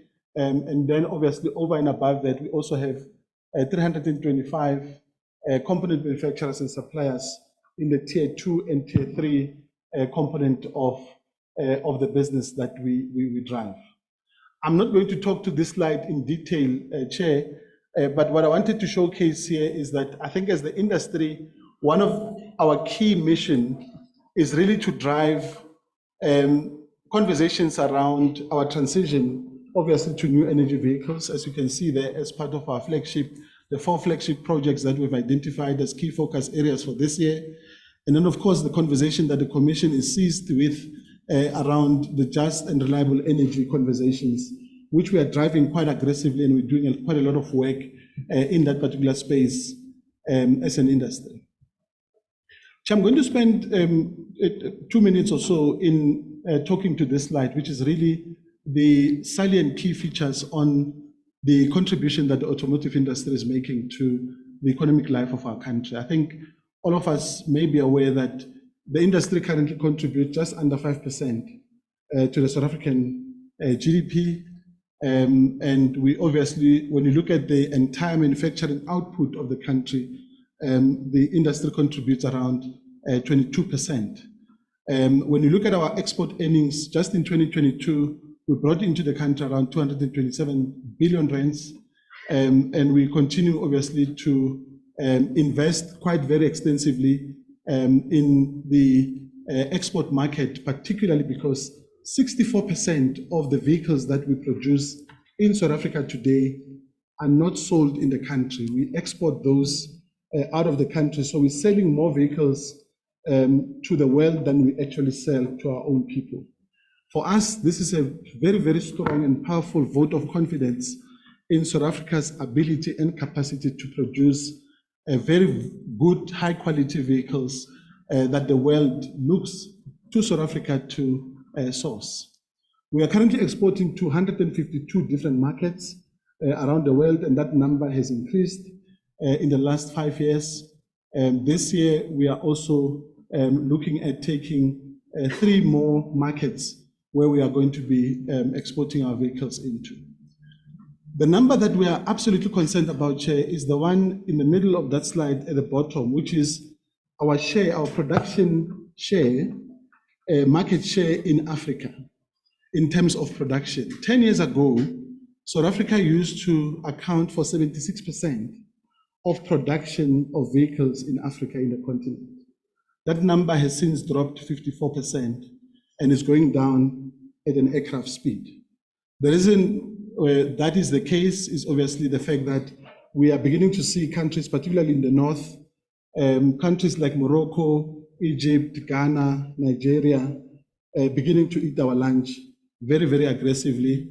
And their proximity to Europe is absolutely one of our concerns, because it takes Morocco just 4 hours in order for them to be able to move vehicles across the channel into Spain, while it takes us as South Africa, on a good day, 8 days to move vehicles and goods and services from Europe into the Durban port. And obviously, when Transnet is also working well, we can be able to offload those vehicles at our ports and be able to process them accordingly. So that issue is obviously of very great concern to us, and we are working absolutely tirelessly to try and address it the best way we can. And if I may stay on that point again, Chair, is that I think we've also seen the evolution of policy in those markets, in particular in Africa, and those markets are also moving at a very high pace in terms of developing their auto policies to drive some of the work that they do. And this is a breakdown of the vehicles that we export out of the 3 provinces that I've mentioned. And again, the Eastern Cape being the only province that has 3 ports. Obviously, we've got the Port of East London, we've got Ngqura, and the IDZ there that obviously helps us to process components, and we're able to process those quite very firmly. And I think the challenge we have is that even though the Eastern Cape is the biggest exporter and the biggest manufacturer of vehicles into the country, the Durban port continues to be our main port of entry in terms of our exports and imports. I mentioned earlier on that 64% on average of vehicles that we're producing in the country goes out of the country's exports. Many of which goes also out of the Durban port. If you look at our numbers in 2022, 80% of the vehicles that we sold in the country last year were imported vehicles. And many of those vehicles came through the Durban port. And we now know, obviously, as the industry that, and based on our experiences and also the challenges we've had last year with the floods, that the Durban port is definitely a major risk for us. And we are working with Transnet and other stakeholders to de-risk the Durban port to help us to drive our conversations forward. Chair, obviously, as an industry, we operate under a very tough operating environment. And I want to bring the attention of the Commission just on the 3 poles, and not necessarily, I mean, I'll take the whole day if I were to speak to the whole slide, but I think the 3 poles for us are absolutely very key. And we were very pleased last month to work with the Minister of Electricity, who visited all the 7 local manufacturing plants personally in a period of 11 days, where he can beginning to interface and interact in terms of how he can be able to support those plants in order for us to be able to ensure that we are able to provide uninterrupted quality energy into those particular plants. We know, Chair, that this year alone, we have 10 component manufacturing companies that are closing shop in South Africa and are leaving the country. And these are 10 tier 1 companies that are doing business in our country. And many of them have obviously cited the challenges in relation to energy security. And for that reason, they've decided to close shop. And they are currently now in the process of winding down their operations. And obviously, that is a very big loss for us as a sector, because there are livelihoods that are sitting in those 10 companies that are also going to be impacted upon. And it also impacts very directly on our ambitions in relation to localization, because we are very clear that we want to strengthen the country's industrial policy and really be able to move those conversations quite very firmly. The second area, and I heard Minister Mantash commenting on policy uncertainty. From the automotive industry, we absolutely have a position where we are sitting with a lot of uncertainty in relation to policy around new energy vehicles. And the challenge we have is that at our level, the competition for new energy vehicles, it's no longer about a company competing with another company. The competition is about government to government. If China is able to put policy pronouncements that are clear, solid, predictable, they will obviously move faster compared to other markets in relation to the evolution to new energy vehicles.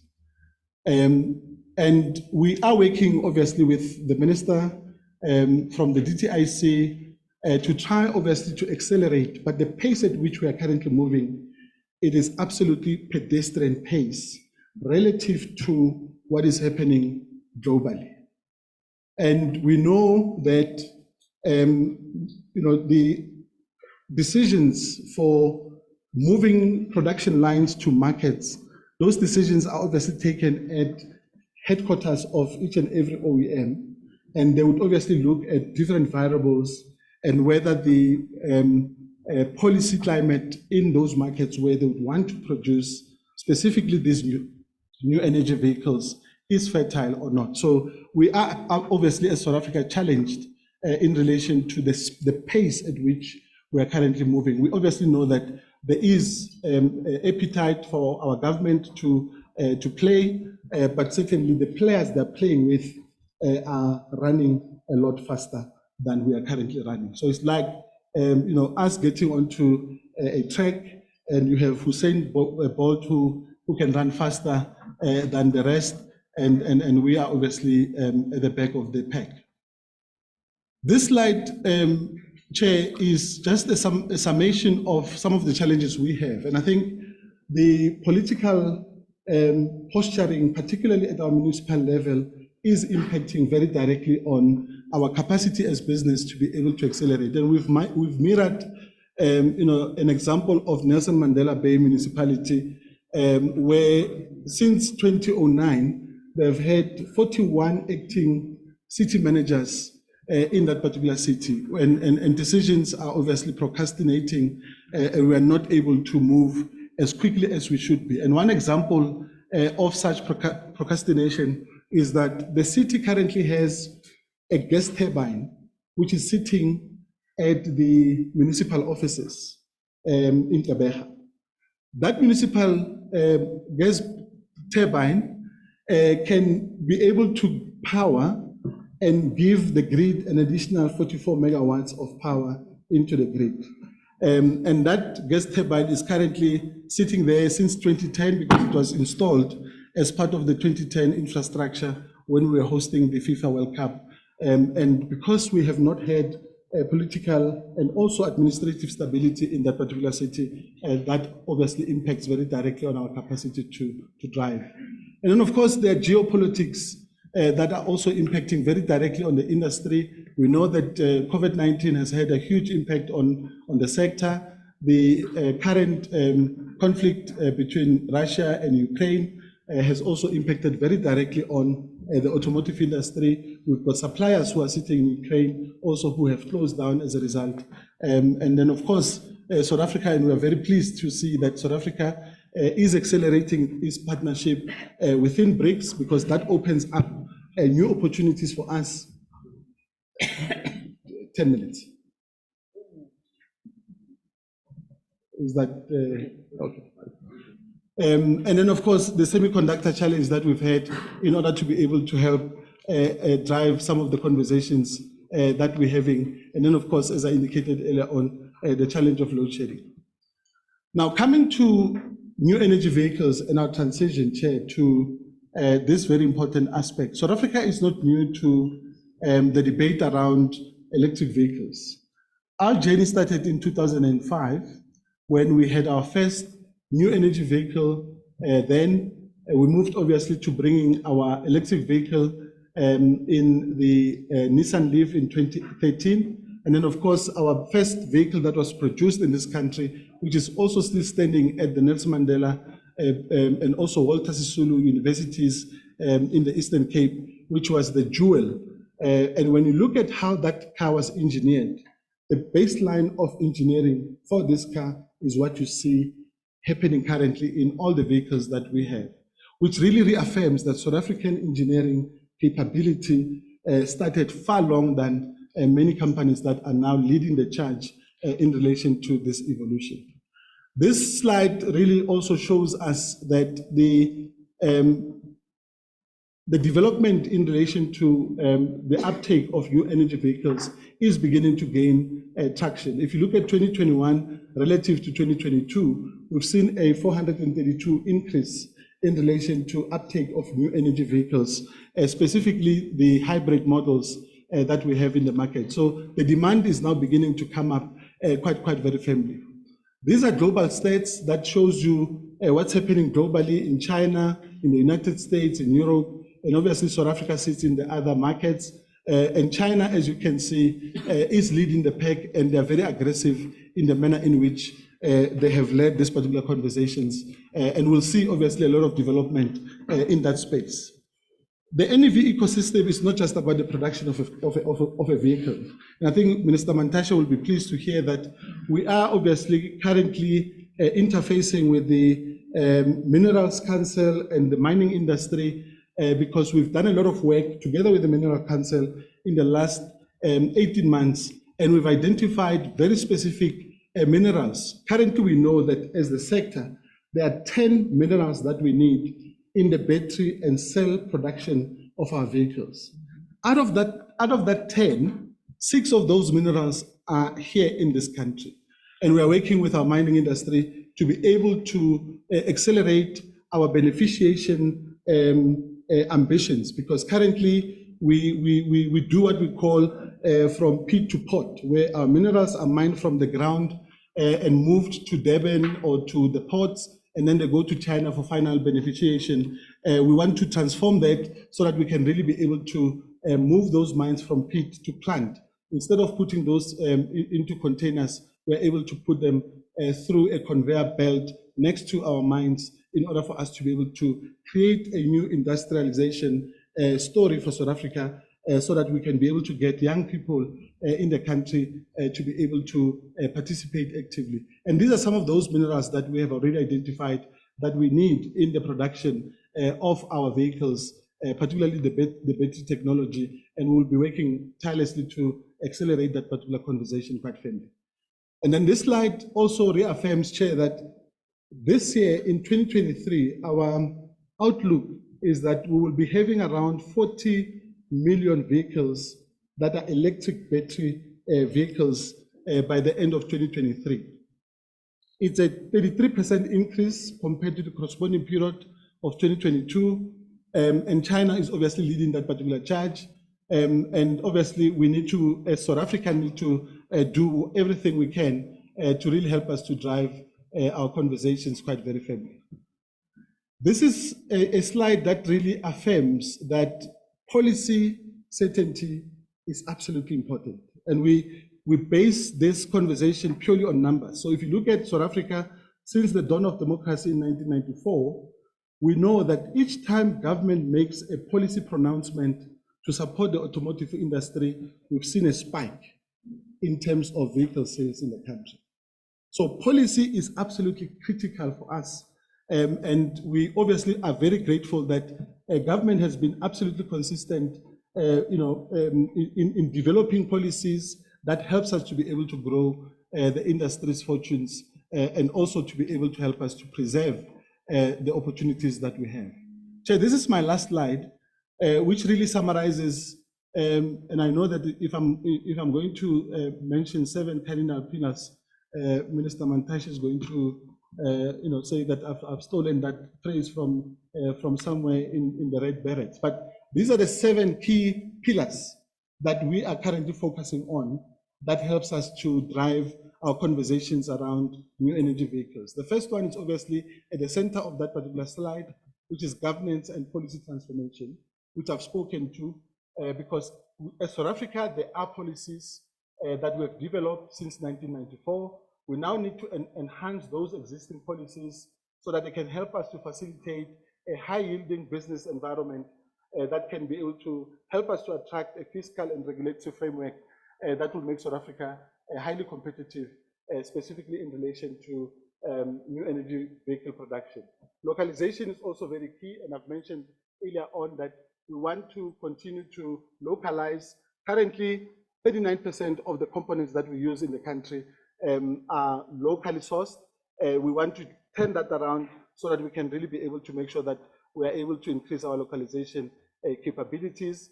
Market demand is also very key, and we want to create and stimulate demand for local NEV so that we don't just only produce them locally, but people can also be able to afford them. Because currently there is obviously a perception that new energy vehicles are only a preserve of those who are rich and who can be able to access these vehicles. And we want to manage that so that we can be able to create an industry that blue-collar employees can be able to access, and we want to obviously aggressively create that market demand. Workforce skills development is also very key so that we can be able to upskill the current workforce that we have to help us to drive the evolution. And then, of course, research and development is also very key, and also issues around decarbonization and creating the required environmental impact that is positive to our country as well. And then, of course, the point I raised earlier on around energy security and creating infrastructure, because we also need a charging infrastructure that can be able to power these particular vehicles, so that those charging infrastructure opportunities that are coming up are also help us to make sure that we do so in favor of our net zero conversations, because it is one thing to have a car that is net zero on the road, but how that vehicle is manufactured from a plant and how it is powered in relation to the charging infrastructure is also very critical for us. Chair, with those few words, thank you very much for the opportunity once again. That will be the end of my presentation. Thank you very much. Thank you. Steve Nichols, do you want to make another presentation? Because we've run out of time on this issue, on this topic. I'm happy to not. Also, I could make very short remarks. I'm not sure what you wanted to do, so I can't say you should do it or not do it. Well, maybe you're going to make another presentation on NAMSA. Maybe just give me 2 minutes to talk about the opportunity for the Commission in this discussion. Okay, yeah. Thank you. So thank you for that. I think it emphasized a couple of really important things: the importance of the sector, and that the just transition is not limited to one province, that this is happening in other provinces as well, and that our exposure to global change is significant. What I think is also important is it emphasizes the opportunities of the transition, and that's something that we as a Commission are able to focus on. So the key partners in this discussion around transport transitions are NAMSA, Department of Trade, Industry and Competition, and the Department of Transport, and we're engaging with all of those through the Secretariat, looking at issues of localizations, electric vehicles for exports, electric vehicles for domestic consumption, including the issues of infrastructure.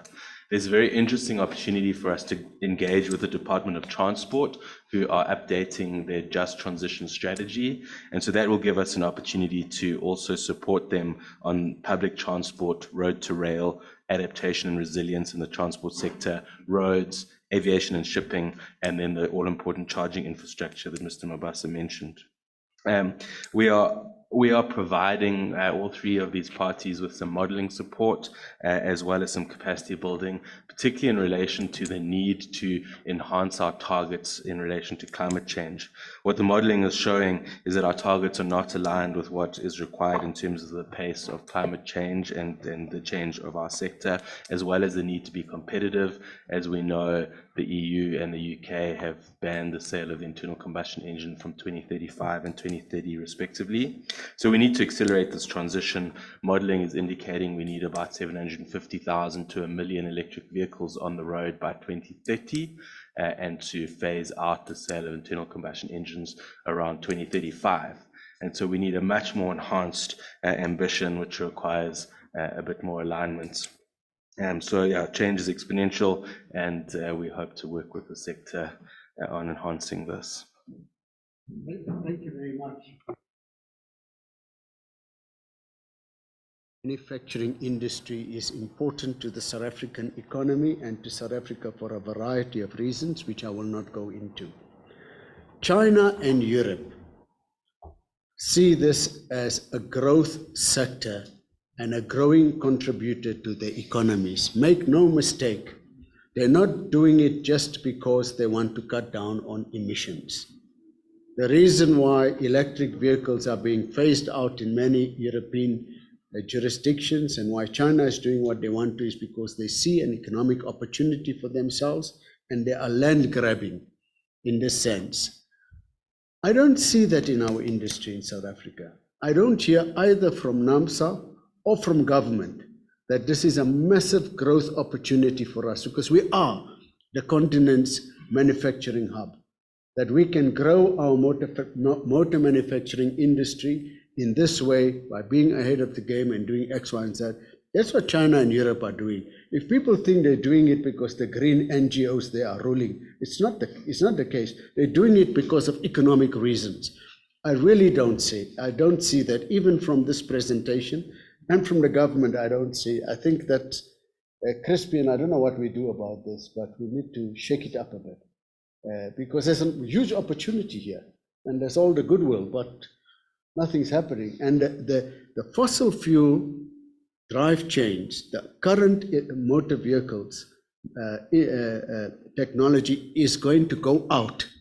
Whatever you do, it's going to be on the decline. Forget about whether you are green, not green, pro this or pro that. It's on its way out in the next decade to 1.5 decades. And we're simply going to have a dying industry here. I don't see that vision. I don't know, do you see it, Crispy? Am I being too harsh? Because you're closer to this thing. He seems to agree with me. He can't afford to be as blunt as I am. But let's leave it at that. Mr. Mabasa has spoken about many other things also. No need to comment on those things. Dysfunctionality here and there, coalitions, etc., etc. Those are things which we know about. But I'd like to leave it at that. We run out of time. So that we can take a short break of 15 minutes. It's now 10:38, so we come back at 5 to 11, and then we will listen to some of the young people who are here and go on to some other things. We should be able to still finish on time. Thank you. The meeting is adjourned for 15 minutes. Thank you, Chairperson. Sorry. Oh. Sit down. Sit down. I've heard what you are saying about this presentation, but I think we will make a mistake if we don't advise the presenter to take this presentation, present it to the Minister of Trade and Industry, request the Minister that he bring this presentation to the Cabinet or the State Security Council. That first slide tells us what are the challenges facing the country and in particular the economy of this country. There has to be a decision taken at the highest level to say this is how we think we can accelerate the change, address issues related to threatening our country and the economy. Thank you. We will be back at 5 to 11.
People on duty.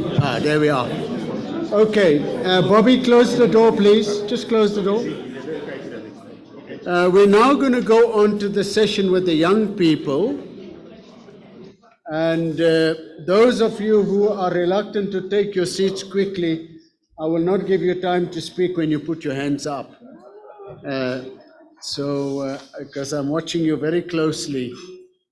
You should take the example from Commissioner Mantashe, who's been in his seat. Yeah, he's been in his seat before everybody else. Who's going to talk on behalf of the young people? Can I see them? Are you going to talk from where you are? Mangiwe, all of you? You're going to sit where you are. How many of you are going to speak? 3. 7 of you are going to speak. Oh, okay, because we've got, let's work out the time. We've got 4 minutes each. Okay, over to you.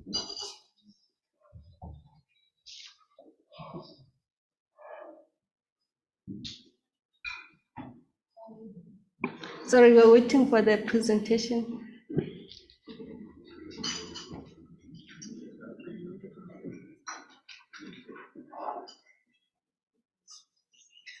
Okay. Morning, everyone. My name is Hlengwe Khadebe. I'm a civil society and youth engagement officer at WWF.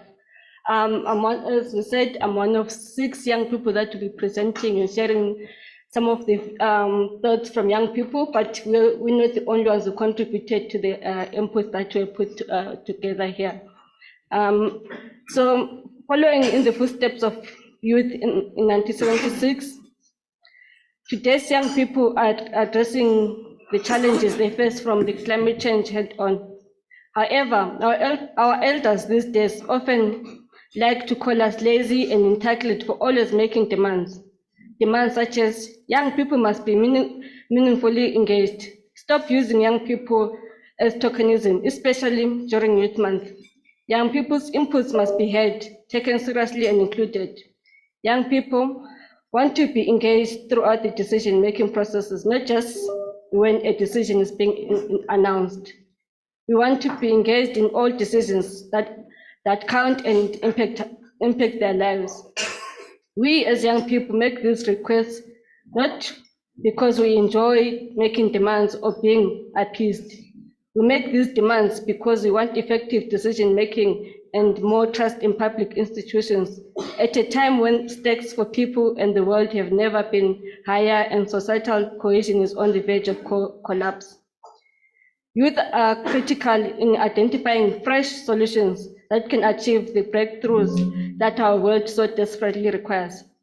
Children and youth also make up the majority of the population of the country and must be acknowledged, seen and included.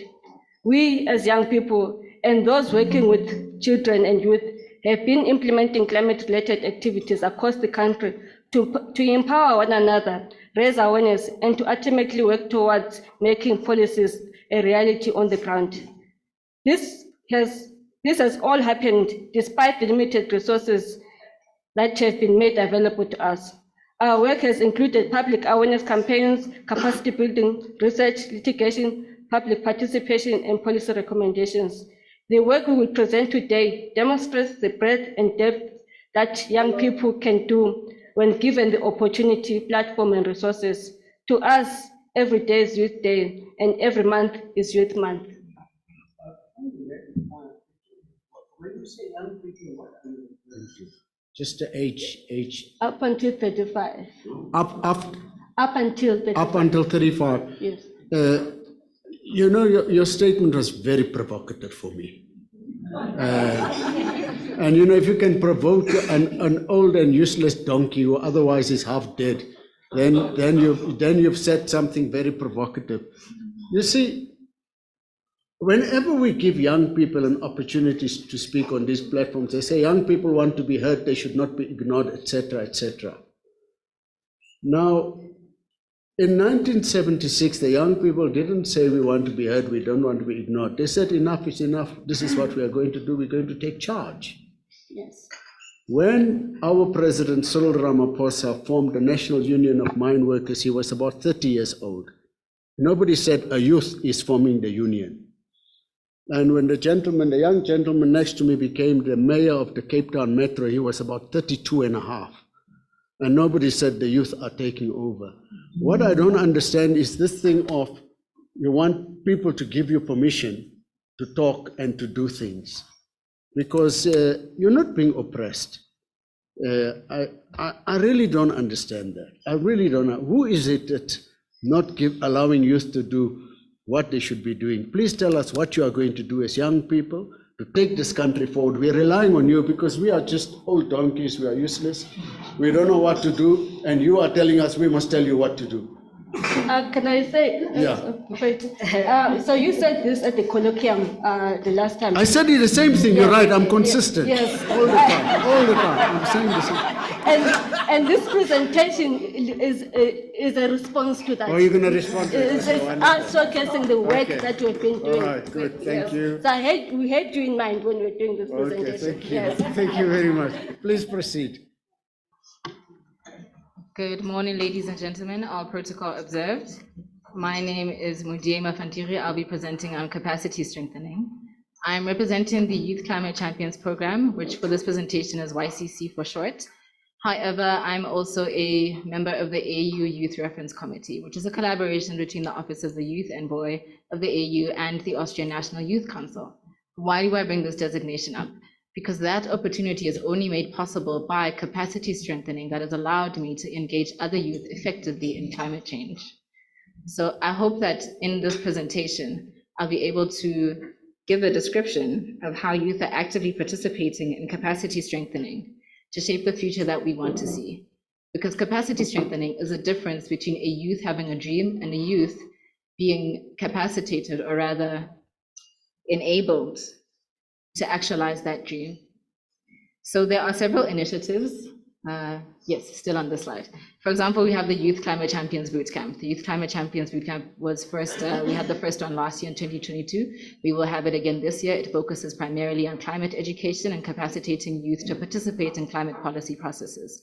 Additionally, we have internships at both WESA and YCC, although the WESA internships focus more on biodiversity and conservation. These are placing youth in various sectors of the environmental field, giving them much needed work experience, and also helping to shape and build climate activists and analysts that we need to achieve the just transition.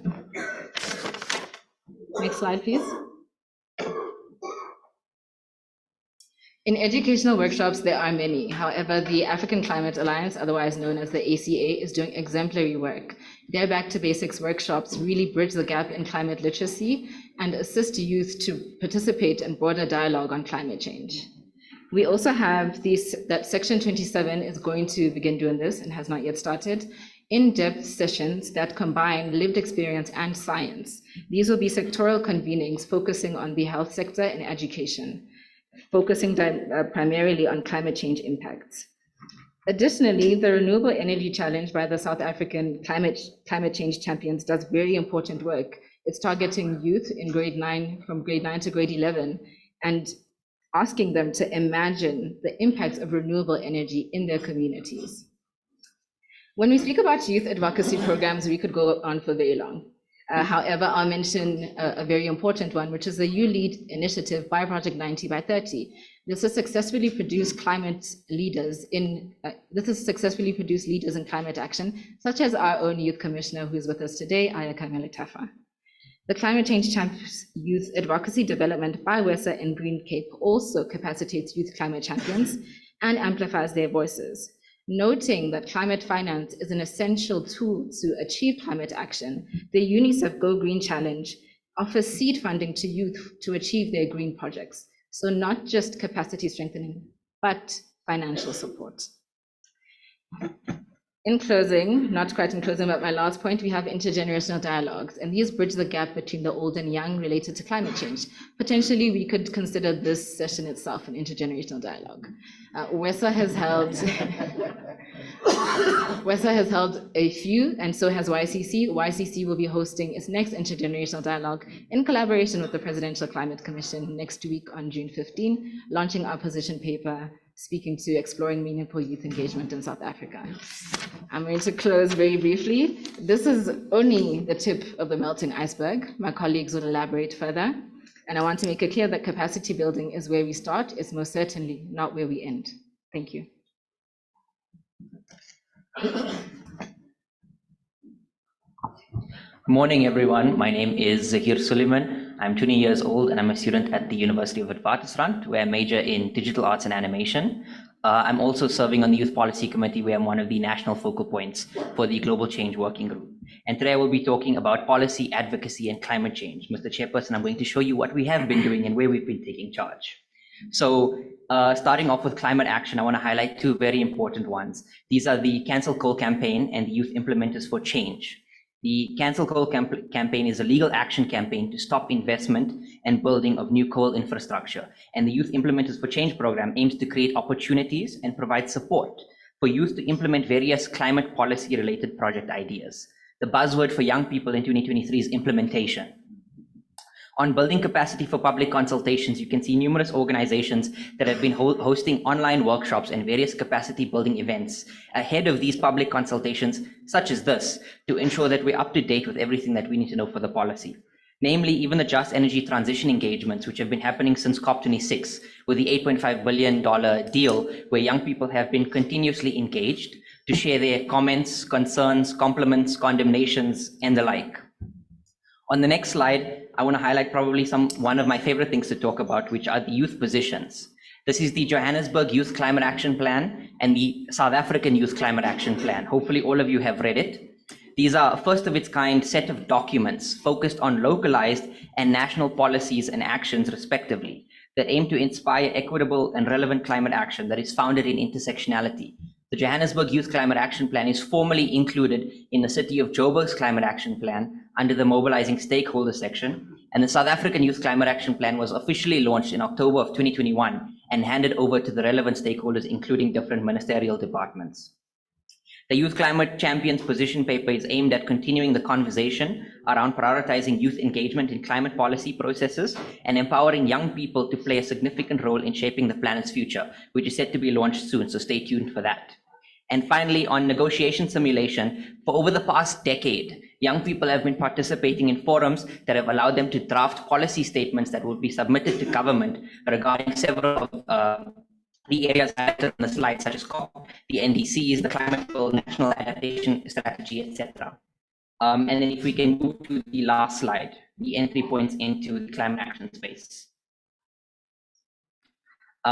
So something that I want to highlight that I made mention of at the start is I'm not a student in international relations. I'm not a student in environmental science. I'm studying digital arts and animation, yet my voice is just as valued as everyone else's in the climate action space. So I want to make the theme and the message of my presentation in closing that we need to be focusing on different entry points into climate action. As part of studying digital arts and animation, I've been able to work with the South African Youth Climate Action Plan to develop social media, graphic design, and logo content. The mural that you see in front of you is a 10-story mural that sits in the Downtown Music Hub that was done in partnership with Youth at Saya and the cartoon movement, where I was able to put my vision of young people holding up their cleaner, greener future for all. So I just want to make the theme of this message that we should not be exclusive in the space, that only young people in the policy space, only young people in the environmental space are the ones that get a seat at the table. All youth have a set of contributions that they can bring. Thank you. Where is that exactly? It is at the Downtown Music Hub in Johannesburg CBD on the corner of Goud Street and 52nd Avenue, if I'm not mistaken. There's no 52nd. Okay, something with a 5. Something with a 5. I know Gold Street because I will have you know that I started my school, grade 1 and grade 2 at Gold Street Primary School. Oh, before the Group Areas Act was implemented, then I went to Lens. On Google Maps, it shows Gold Street and Fox Street. I had Fox, the F. I had the F.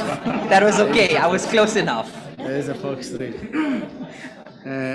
Who's next? Thank you very much. Gusile Mafrika Mahle, Vugan Mafrika Mahle, Skatis Figil. My name is Gwanele Godfrey Ngwenya, and I'm an arts and climate justice activist. I'm an organizer and campaigner that defend our democracy. Today I'll be presenting on the theme of global climate policy participation to highlight the importance of international collaboration and amplify the youth voices at a global level. It begins very much at a national level,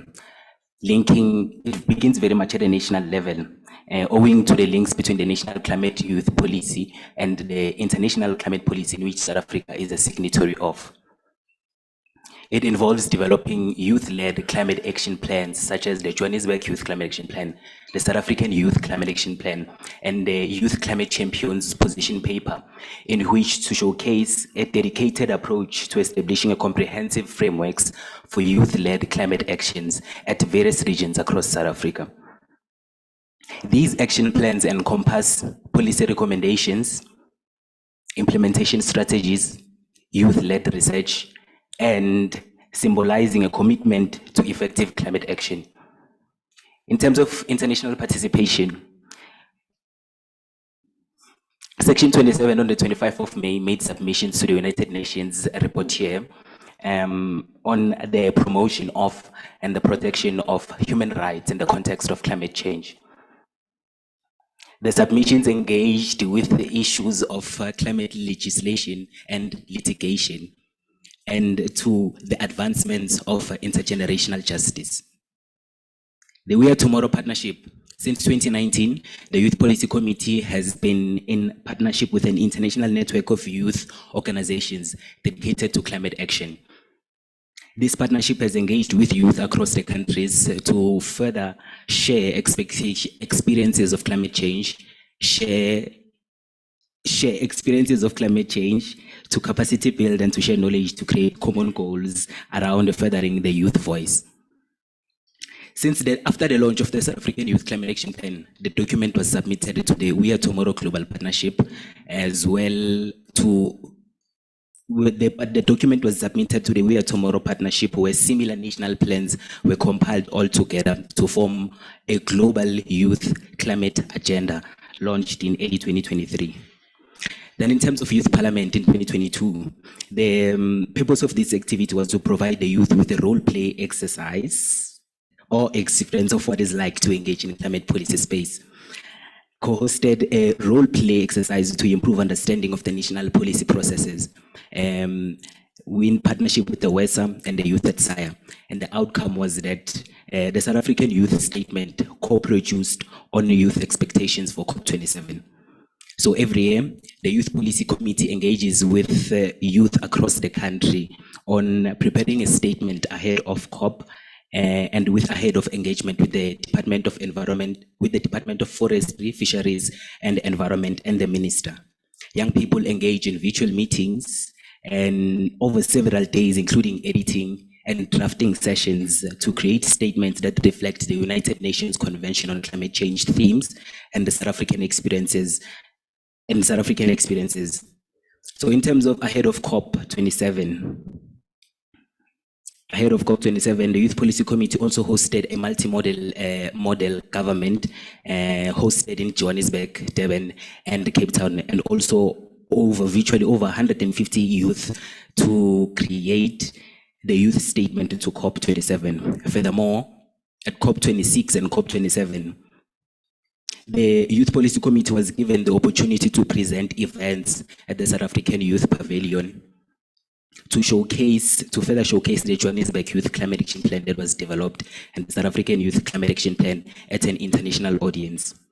Finally, every year the Youth Policy Committee presented their findings and statements at national stakeholder meetings with the Department of Forestry, Fisheries and Environment and the Minister to gain personal insights into the negotiations process. I thank you.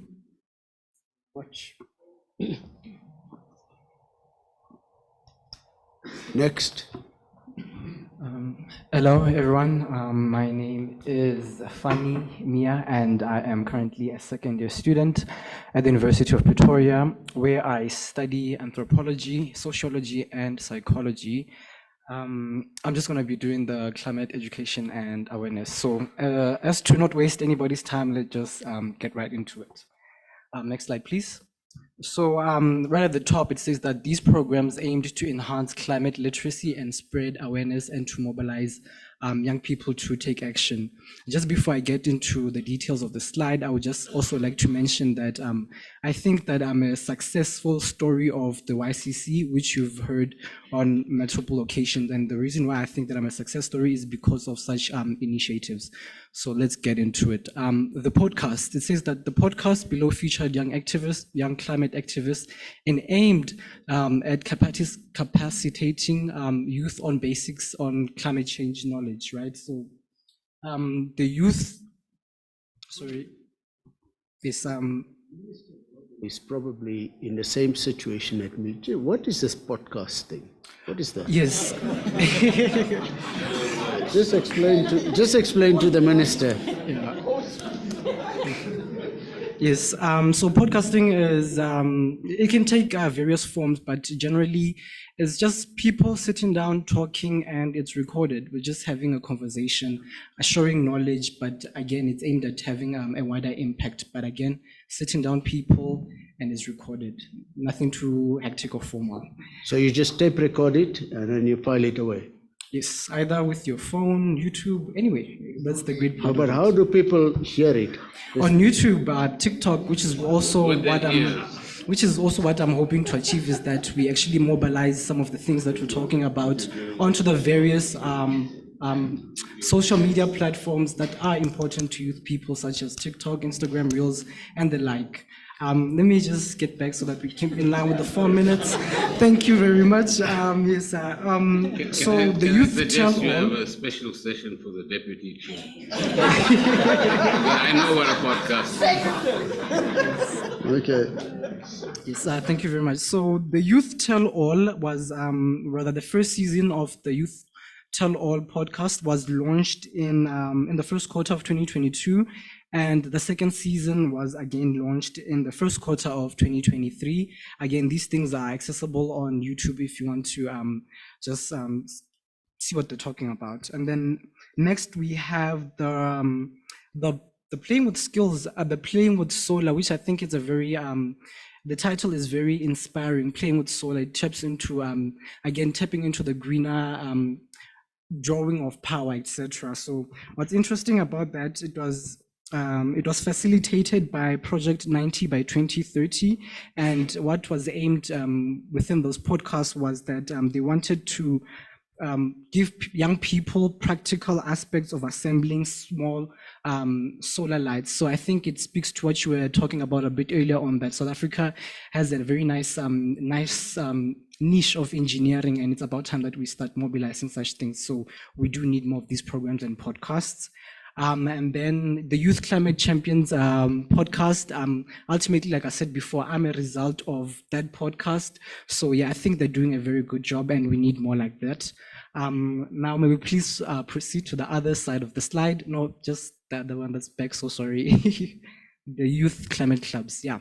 So this one I also found it to be very important in the sense that it mobilizes school-going pupils, which is very important in the sense that I feel like if we're going to achieve anything really is if we indoctrine some of the aims and the visions that we have, we put them into the school level basic education curriculum. That's how I find that maybe we can come up with better solutions. Now, what I did note about these youth climate clubs was that, as the slide says, that the youth clubs are aimed at actively working on the creating of opportunities for engagement with local and regional authorities. Again, these just serve as like the bridge or the liaison between the disconnect of, our laymen and of course the people in the bigger institutions. Next slide, please. And then we have the green skills, which I think, again, is a very important, because I don't think this transition will be possible if we don't not only just reskill, but also to make sure that skills that we've reskilled these people are actually being put into use. They're not just out there for show. Yeah, and it reads that these projects aimed at raising awareness about sustainable practices and promoting climate education. Firstly, we have the Amber Swap Shop, which is a waste management and recycling initiative that teaches young people about alternative economic models. I think, again, this speaks to mobilizing our very fertile engineering field in South Africa. And then, of course, we do have the Youth Climate Champions program. Yours truly, I'm standing right here, so that's all you need to know. But in closing, just a side note, I'm studying anthropology. To briefly define it, it's defined as the study of humans in all time and space. What we specialize in ethnographic, qualitative, and quantitative ethnographic research. So I think perhaps you can just call me like in a year or two when I get my bachelor's and and say come here, because I think what's happening right now, the disconnect that's happening between the various institutions, say perhaps like the PCC and whatever institutions that are trying to make initiatives in Mpumalanga, the disconnect that's there is because of a lack of anthropological ethnographic research, which involves the ethnographer immersing himself into the environment being studied. Otherwise, thank you very much. Thank you. Go ahead. Good morning, everybody. I am Sibuso Mushwayo with the Youth Policy Committee with the TETSAYA. So in concluding statements, we further want to emphasize, we would like to recognize the support that is being given to us by the PCC, and we appreciate that. We also like other organizations and other government departments to also do the same, to provide us with a space in which we can showcase us as the youth. We, the youth processes, are incredible. We are very resourceful. We are also very innovative. So we should be given more space, more spaces like this. I am emphasizing this because only 6% of MPs are actually youth out of 378. So we are still not given certain things. 378. 6% are youth. Yeah. Only 6% are youth. That means under 35. Under 35. The rest of them are over 35. Yes, out of 378. So we are still not given. That explains a lot. What I say? Over 60 to per se. Oh, sorry, yeah. No, I'm saying, so there are, the number of these MPs I'm speaking about, 378. So out of that 378, only 6% are youth. So,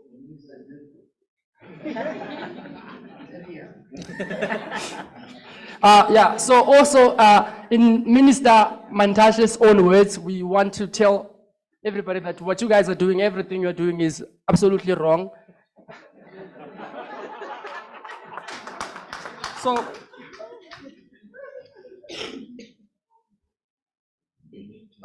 So we want to highlight the importance of meaningful engagement of young people in decision making. We also want to further encourage that we will be accepted as co-authors, not merely as people to just consult with.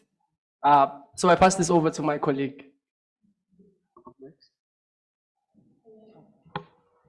Yes, I'm next. Oh, you're here. So I'm basically just going to outline or basically support what the young people have been saying here today. My name is Ayakamili Tafa. I'm the Youth Commissioner on the PCC. I'm also on the Western Cape Education Council, representing young people, very difficult space to work in as a young person.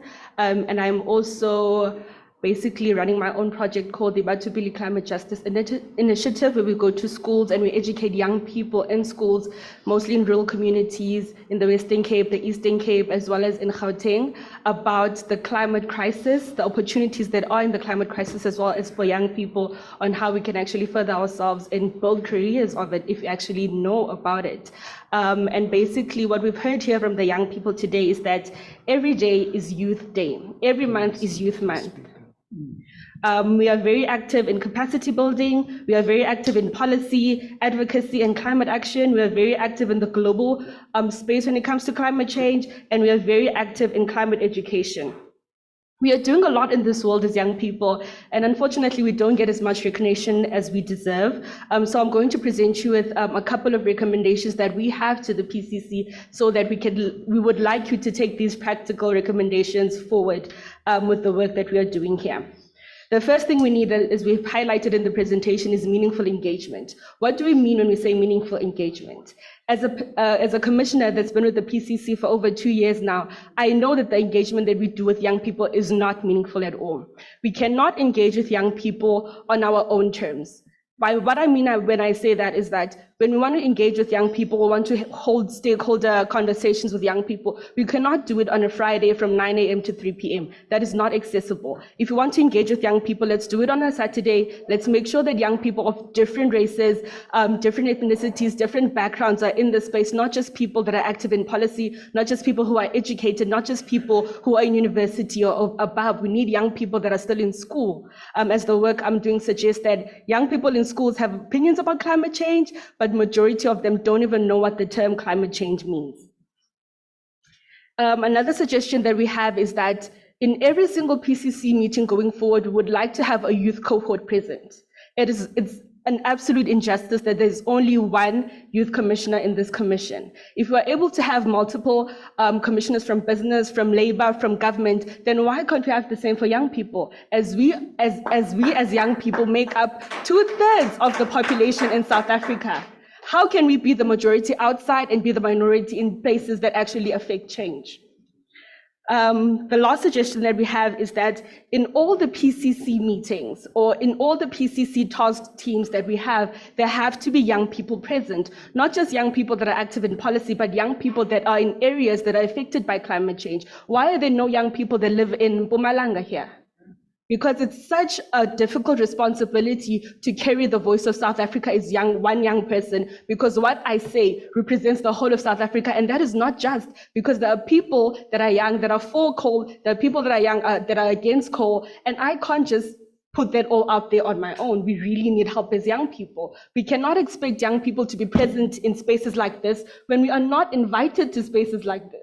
That is the reality. And even if we are invited, we are very hesitant to accept those invites because we feel under-resourced, we feel unequipped to speak at spaces like this. And most of the time, we get left behind in the conversations because of this high-level jargon that we use in every time, like in all the meetings of the PCC.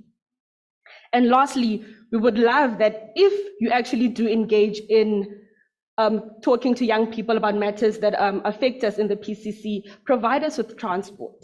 That is one thing we need. That's just a basic thing as young people that we need. We are not provided with transport enough, or provide us with data. Or NGO organizations that are working out there in civil society are doing a lot when it comes to supporting and giving resources to young people to be active in spaces like this. So what we want as organizations that are working with youth, that are working with civil societies, we want to meet you halfway.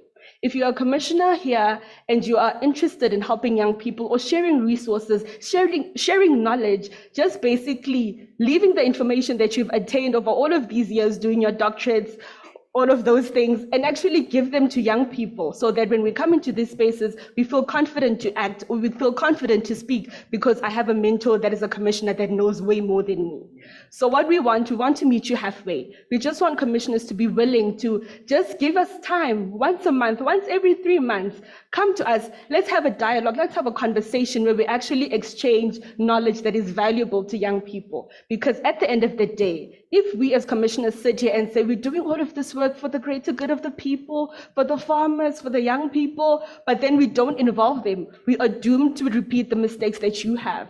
Especially as young people in schools. I've visited more than 500 kids in schools all over South Africa, and they are struggling. They still don't know what climate change is, and that's a major injustice. As young people, at least what we need is to have a meeting with the Minister of Basic Education and actually start mainstreaming climate change into the curriculum, into the syllabus, as well as into universities, because we are really at a disadvantage, and we don't see it right now, but we're already starting to fail young people and fail the future the more we keep young people out of these conversations. Thank you.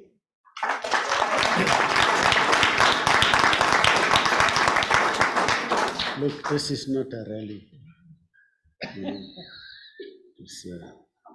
Thank you very much, firstly for sticking to time, but I must say that this is, I'm very pleased that we gave time for this, because, I've been developing a theory that young people are cleverer than the aged. And I really think that this commission is not going to be able to do its work unless we have the age demographics right in here, because that's where the ideas are, that's where the cleverness are, that's where the educated people are at the end of the day. I don't like this thing of young people. The under 35s are the people. They're not the young, because they are the majority. Actually, that's the people. So now you say young people. I have a bit of an aversion to that description of young people as under 35. It's not, maybe under 22 or under 23 could be young people. But actually, if you look around the world, the people around the age of 35 are actually running the world. They all over the show. They're running the big companies. They are running the biggest companies on the New York Stock Exchange. They're running governments and all of those things. So we need a bit of a mindset. But thank you very much. This has been very inspiring. Thank you for the trouble you've taken to prepare. Obviously, and we will look into, Crispian, I think the recommendations that are coming up and the thoughts, and see how we can take it forward. But maybe according to the definition, we have one young person who is the mayor of a major metro in South Africa, Mayor Hill Lewis, and I'm going to ask him perhaps to make a few comments. Thank you very much, Deputy Chair, and I'm very honored to be included in the category of young person still, even though to their wrong definition. Yes. You are a young person. A great deal of our discussion focuses on energy, and rightly so. But as Dr. Olver, and I discussed when we met for the first time on Zoom, I also want to use the platform of being a member of this commission to fly the flag for water issues as well, because Cape Town, Eastern Cape, Gqeberha, now in Hammanskraal and Tshwane, water issues are becoming absolutely fundamental to the future of our country. And there's a closely aligned issue, and that is the issue of the disrespect of our public spaces and waterways by using them as dump sites. And so the only thing that I want to add to this conversation is to talk briefly about the work that Cape Town is doing to educate young people and get young people involved in the mission of protecting our water resources and cleaning up our rivers and waterways. And just a couple of points. The city has always for a long time supported bursaries of engineers at UCT and Stellenbosch and UWC. And we continue to do that. We want to recruit engineers and help pay for their studies. But recently we've just added an additional category, and it's only the second and third category of professional skills that we will pay for at higher education level, pay for the fees. And that is number one, data scientists, but number two, what are increasingly called resilience specialists. In other words, environmental scientists at our universities. And so after, I think, 30 or 40 years of only recruiting engineers from higher education, we are now actually we have our first 8 graduates that we have paid for in Cape Town who are coming to work for us as environmental scientists. And those are all young people that are coming straight into the public service to help us deal with the issues of climate change and the environment. We're also trying to specifically focus their attention on protecting our rivers in Cape Town. Our rivers, like so many rivers in all of our cities across the country, are filthy, clogged with rubbish, treated every day as public dump sites, and we really want to try and change culture over time about how we treat those life-giving, essential resources that go through all of our towns and cities. And then, I want to ask everyone in the room whether they can remember a state-run campaign to get people to stop littering. Can you remember one? Shout it out. You can all remember it. Exactly. Now that is a previous generation. When you say that to young people, they have no idea what you're talking about. Oh, because I still fall under the technical definition, but I'm not that young. I meet the technical definition, but that's about it. At least I know what a podcast is. That's the. But the state, I think, and I speak collectively now as representing a branch of the state, have failed to do proper public education in South Africa on respecting public spaces and stopping littering. So we are going to really try to spearhead fixing that in the coming years through a consistent, massive, with significant expenditure behind it, public campaign to educate South Africans, particularly at a school level, about not littering and respecting our communities and public spaces.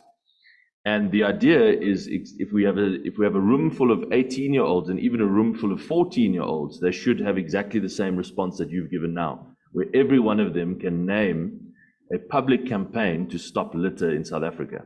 That we are a long way from that, but we're going to try and address that in Cape Town. So I've veered quite a way away from energy now, but just to add to the discussion slightly. Thank you. Chair. We can move on now to the Rudy Dix and the energy plan.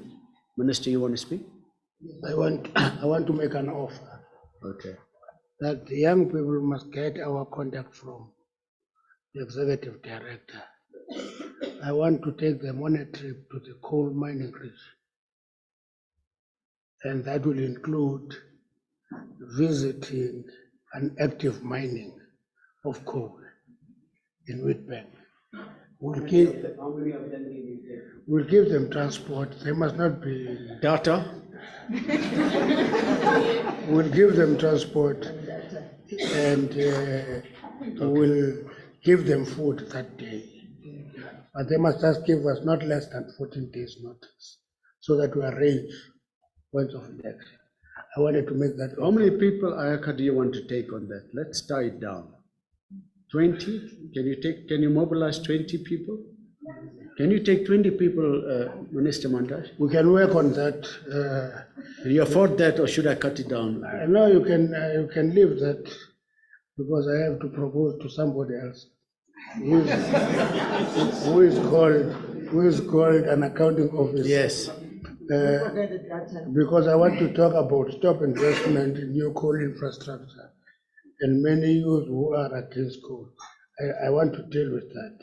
Okay, here is we're moving from high carbon emission to low carbon emission. It's not a war on coal. But you will accompany them personally, Minister? I will accompany them personally. There you are. That's an offer which nobody had ever made to me when I was young. If I were you, I would jump at it. I would jump at it. Minister Gordon is very quiet, but when he was a young man, he specialized in recruiting young people, inspiring them to take leadership. But he's just listening there. I don't know what he's thinking about all this discussion. Minister, this was your specialty when you were young, what they are saying. Yeah, it can be done again too. So tell us who's ready, and we'll repeat the 1970s for you. Okay, good. Some of you weren't even born. Eh? Okay, we got anyway. We got to move on now. We are done. Okay. I just wanted to say I hope this wasn't a youth tick box because it's Youth Month, and that we hope that you'll invite us again, not in the so far future. But thank you and thank you very much. We excuse Commissioner Mantashe at this stage. He has said he will have to leave another point. I know everything that Rudy is going to say. Rudy, and I agree. You want to come in? That's the first. So I'm going to put your name on that slide. Thank you, Minister. Rudy Dix, you're going to introduce yourself, or Crispin, you'll introduce him. Chair, Rudy's no stranger to the Commission. You will recall during the...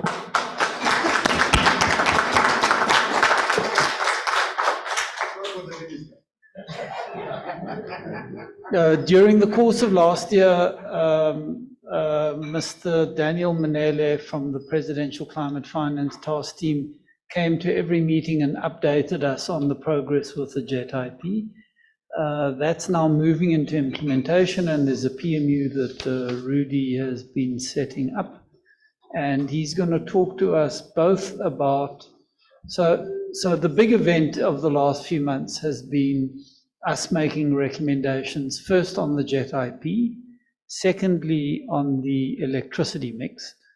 And Rudy's going to tell us a bit about, I don't expect him to respond line by line, but just broadly where they're going with the JET IP, what's happening on the electricity reforms, and some of the progress that's being made.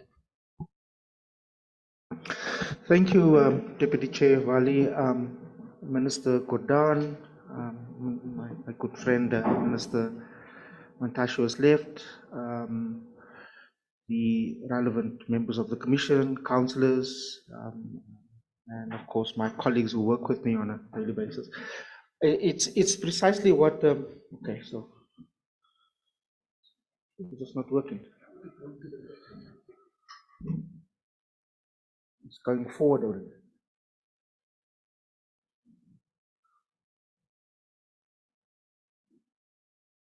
Okay, sorry. It seems like this thing is, it's not working. Was I point to the back? Yeah, go back. Are you working the slides for me? But it's not working. Okay. So just the first slide. So as a Deputy Chair, I'll be as quick as possible. We've been asked to do two tasks, to provide an update as to where we are with the investment plan, and particularly the development of the implementation plan. And the second part was just to perhaps, having spent time on the submission that the Commission had made on the electricity mix or planning, I think it would be worthwhile to spend a bit of time to show the significant alignment between the recommendations coming from that report and what we're doing from government's point of view, both on the Energy Action Plan and also the electricity reform program as part of Operation Vulindlela. So if you allow me just to do those two areas, and I'll try and be as quickly as possible. Just an appreciation for the huge amount of work and effort and the support that the Executive Director and his team had made in supporting us on the consultation process, post the meeting that the President had in late last year. I think it's been quite an amazing exercise that we're able to get a vast array of different inputs and recommendations. I think it was a difficult task, of course, but the Commission did an excellent job in summarizing it in a manner that I think was a win-win for everyone on the recommendations that are there. So just quickly, we've done this, and of course it remains work in progress. On the alignment with the just transition, the key issues identified by the PCC are all supported. And so, of course, specific implementation plans will be addressed as we deal with various pilot projects in terms of testing social ownership for scaling up. On adaptation and resilience, the new investment plan will need to be developed for this critical work. There's a lot of the areas that will require to build on what's in the JET IP, and that's part of the implementation. So some of the stuff tend to think about implementation rather than what the framework says, and I think that's going to be quite important. Skills development, I say to the team, having spent a bit of time, that this does require significant amount of work on this. And so, of course, specific plans will have to be formulated, costed, resourced, and implemented. We need to understand the entire ecosystem and work within this ecosystem to make it work. Electricity, there's a significant amount of work being done, but unlocking grid infrastructure and investment remains a priority as we've set out in the investment plan. Deputy Chair, there's some interesting work that has been done from ESCOM and of course from our side as part of the reform program. I'll get to that. Mr. Mabasa's point around the electric vehicles is quite important. We're engaging with a whole set of different stakeholders to get this moving. Of course, there's policy issues that needs to be resolved urgently. We need to incentivize public transport conversations, and this is all some of the more complex stuff that is going to be quite critical.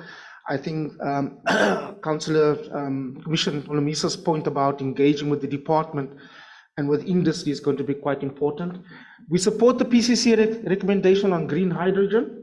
And then, of course, what we need to do is work with the Commission on having a whole series of workshops. I think there's a slight misunderstanding in our view of some of the comments that have been made. And I think it's going to be quite critical for us, particularly if we're going to want to resolve some of the hard-to-abate sectors. And now we see the development of the sector, in particularly some of the investment needs, given it's a nascent sector and it requires to be developed. Next slide.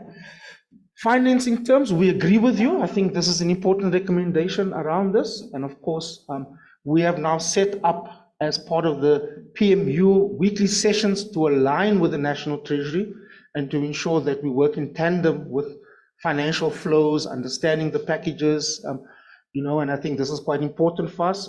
We have brought in the PCC in those conversations as well. The time frame for the IP must, we must expedite within the 5-year period with available funds. And I know the recommendation that is there, and I think it's an ongoing conversation that we have to have. I think it's quite critical that we don't delay the implementation, but that we try and see what we can do that is possible within that 5 years, and that's going to be something that's going to be important. Institutional arrangements and capacity, we support the PCC. In actual fact, we are now in the process of contracting in a whole set of different individuals and organizations to support on a monitoring and evaluation framework. We're working with the IPG on this to ensure that we are able to integrate this into our implementation planning. Again, the areas around municipal capacity is quite an important area that we need to focus on going forward. And then investment to implementation, again, we support the recommendations. And in particular, there are many no-regret actions, so let us hasten the implementation of this. That quote, which is quite a unique and important quote that's there. So what's the next steps? I think what we've done, as I said, is amazing work that the PCC has done on engaging stakeholders.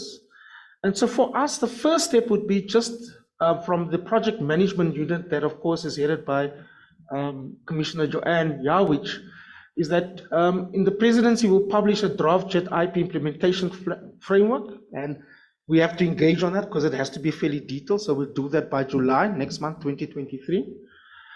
We will convene the following focus groups because I think that's quite critical for us to be able to engage on them. So those focus groups will look at implementations plans specific to outcomes, outputs, activities, and inputs. I think this is going to be quite critical for us, that we don't see a framework and simply not measure its actual implementation. And that requires for us to look at the areas that have been highlighted in the comments that have been made by the PCC: electricity infrastructure, Mpumalanga just transition, electricity sector just transition, NEVs, green hydrogen skills, and municipalities. So, I think it's quite important on the areas that you've said where there's been a critique and weaknesses that we build on that and have further engagements of cascading what has been recommended into the implementation plan going forward. So, we're aiming to ensure that the finalization of that plan would be before Interministerial Committee by October 2023, and I think this is important for us as we move again towards COP, Deputy Chair. That's the boring part. Can I go to the more exciting parts? Okay. I hope I'm still in time, Deputy Chair. I'll go through this quickly because I thought this is important, partly because having gone through the submission of the PCC on the electricity mix and planning, I thought it would be quite critical for us to indicate the work that we are doing both at a NECOM level, which is the National Energy Crisis Committee, but also as part of Operation Vulindlela in terms of one of the areas of our structural reform program, which is the electricity sector. And I just want to remind commissioners that, there's always comments that have been made, South Africa doesn't have an energy action plan to deal with the load shedding crisis. There is a plan. That plan was announced in July, and I want to just indicate that President Ramaphosa announced it. It has 5 pillars. We are sticking to these 5 pillars because after significant consultation with this group and as well as many out there, fixing Eskom, improving the availability of existing supply. The chairperson is here. They have put in a number of steps to be able to ensure that that does happen. enable and accelerate private investment in generation capacity. I've got one or two slides just to show how significant that is. That has been unpacked. I was hoping that Minister Mantashe was here because I was going to praise him because of that reform that he did. Procurement of new capacity, we're slightly behind. Unleashing business and households to invest in rooftop solar. Councillor Mayor Hill, of course, has taken the first step and the initiative. We see that that's happening elsewhere. Of course, the incentive design that has happened is going to be quite critical in ensuring that we unlock that, and then fundamentally transforming the electricity sector as part of the long. So I just think it's important just to go back to that. And there's whole sets of, actions and interventions behind each and every one. And I'm not going to go into details in each and every one of that, Deputy Chairperson. Next slide.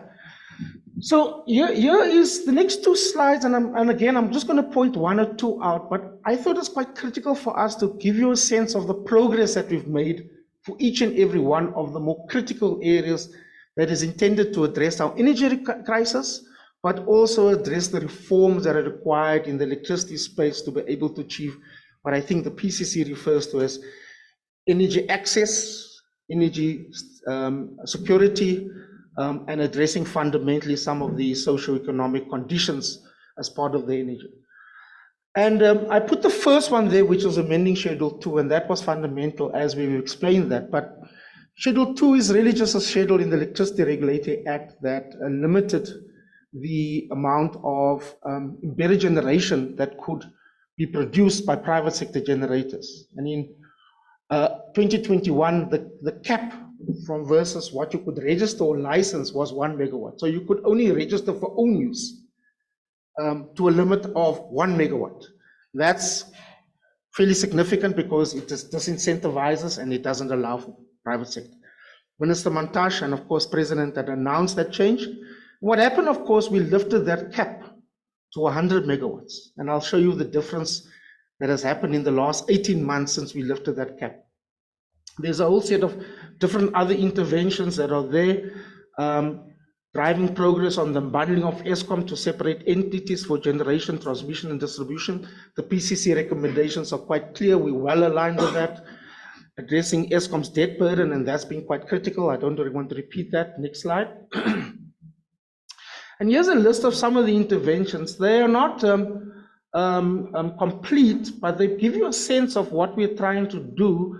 And of course, the big question is, so we're doing all these things, why do we still have load shedding? Because there are long lead times to try and deal with some of these fundamental issues. But what they do, Deputy Chair, is set the ground for energy security and energy stability, so we're able to meet the demand in the next few months, in a year, in 12 months, or in 2 years' time.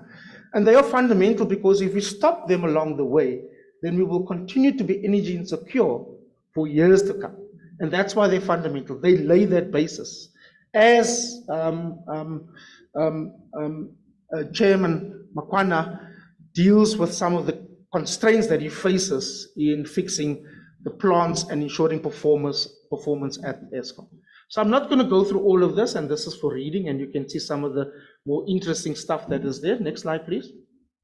This is the one that I wanted to show and spend a bit of time on, if I may. I just have 2 more slides after this. But when we lifted the threshold from 1 to 100 megawatt in August 21, and the subsequent removal of that threshold by Minister Mantashe in December 2022, last year he removed it completely. What we have seen is a significant uptake and surge in investment in private sector embedded generation. Phenomenal, right? And here we track about 10,000 megawatts. This is one, this is with, I see Nix is also gone, but we do this with the Minerals Council. We track about 104 projects totaling about 10,000 megawatts, 10 gigawatts, predominantly renewable energy investment as a result of this. That's what we track as Operation Vundlela. So we wanted to make sure and compare that to other data sets and data points. The left-hand side is NERSA data. Now that's quite interesting as you look at the first quarter of this year, right? For the entire quarter of this year, we've registered close to 2,500 megawatts. If you look at last year, it was just about is that, what's that? Is that 2,000 or 1,600, right? 1,644 megawatts.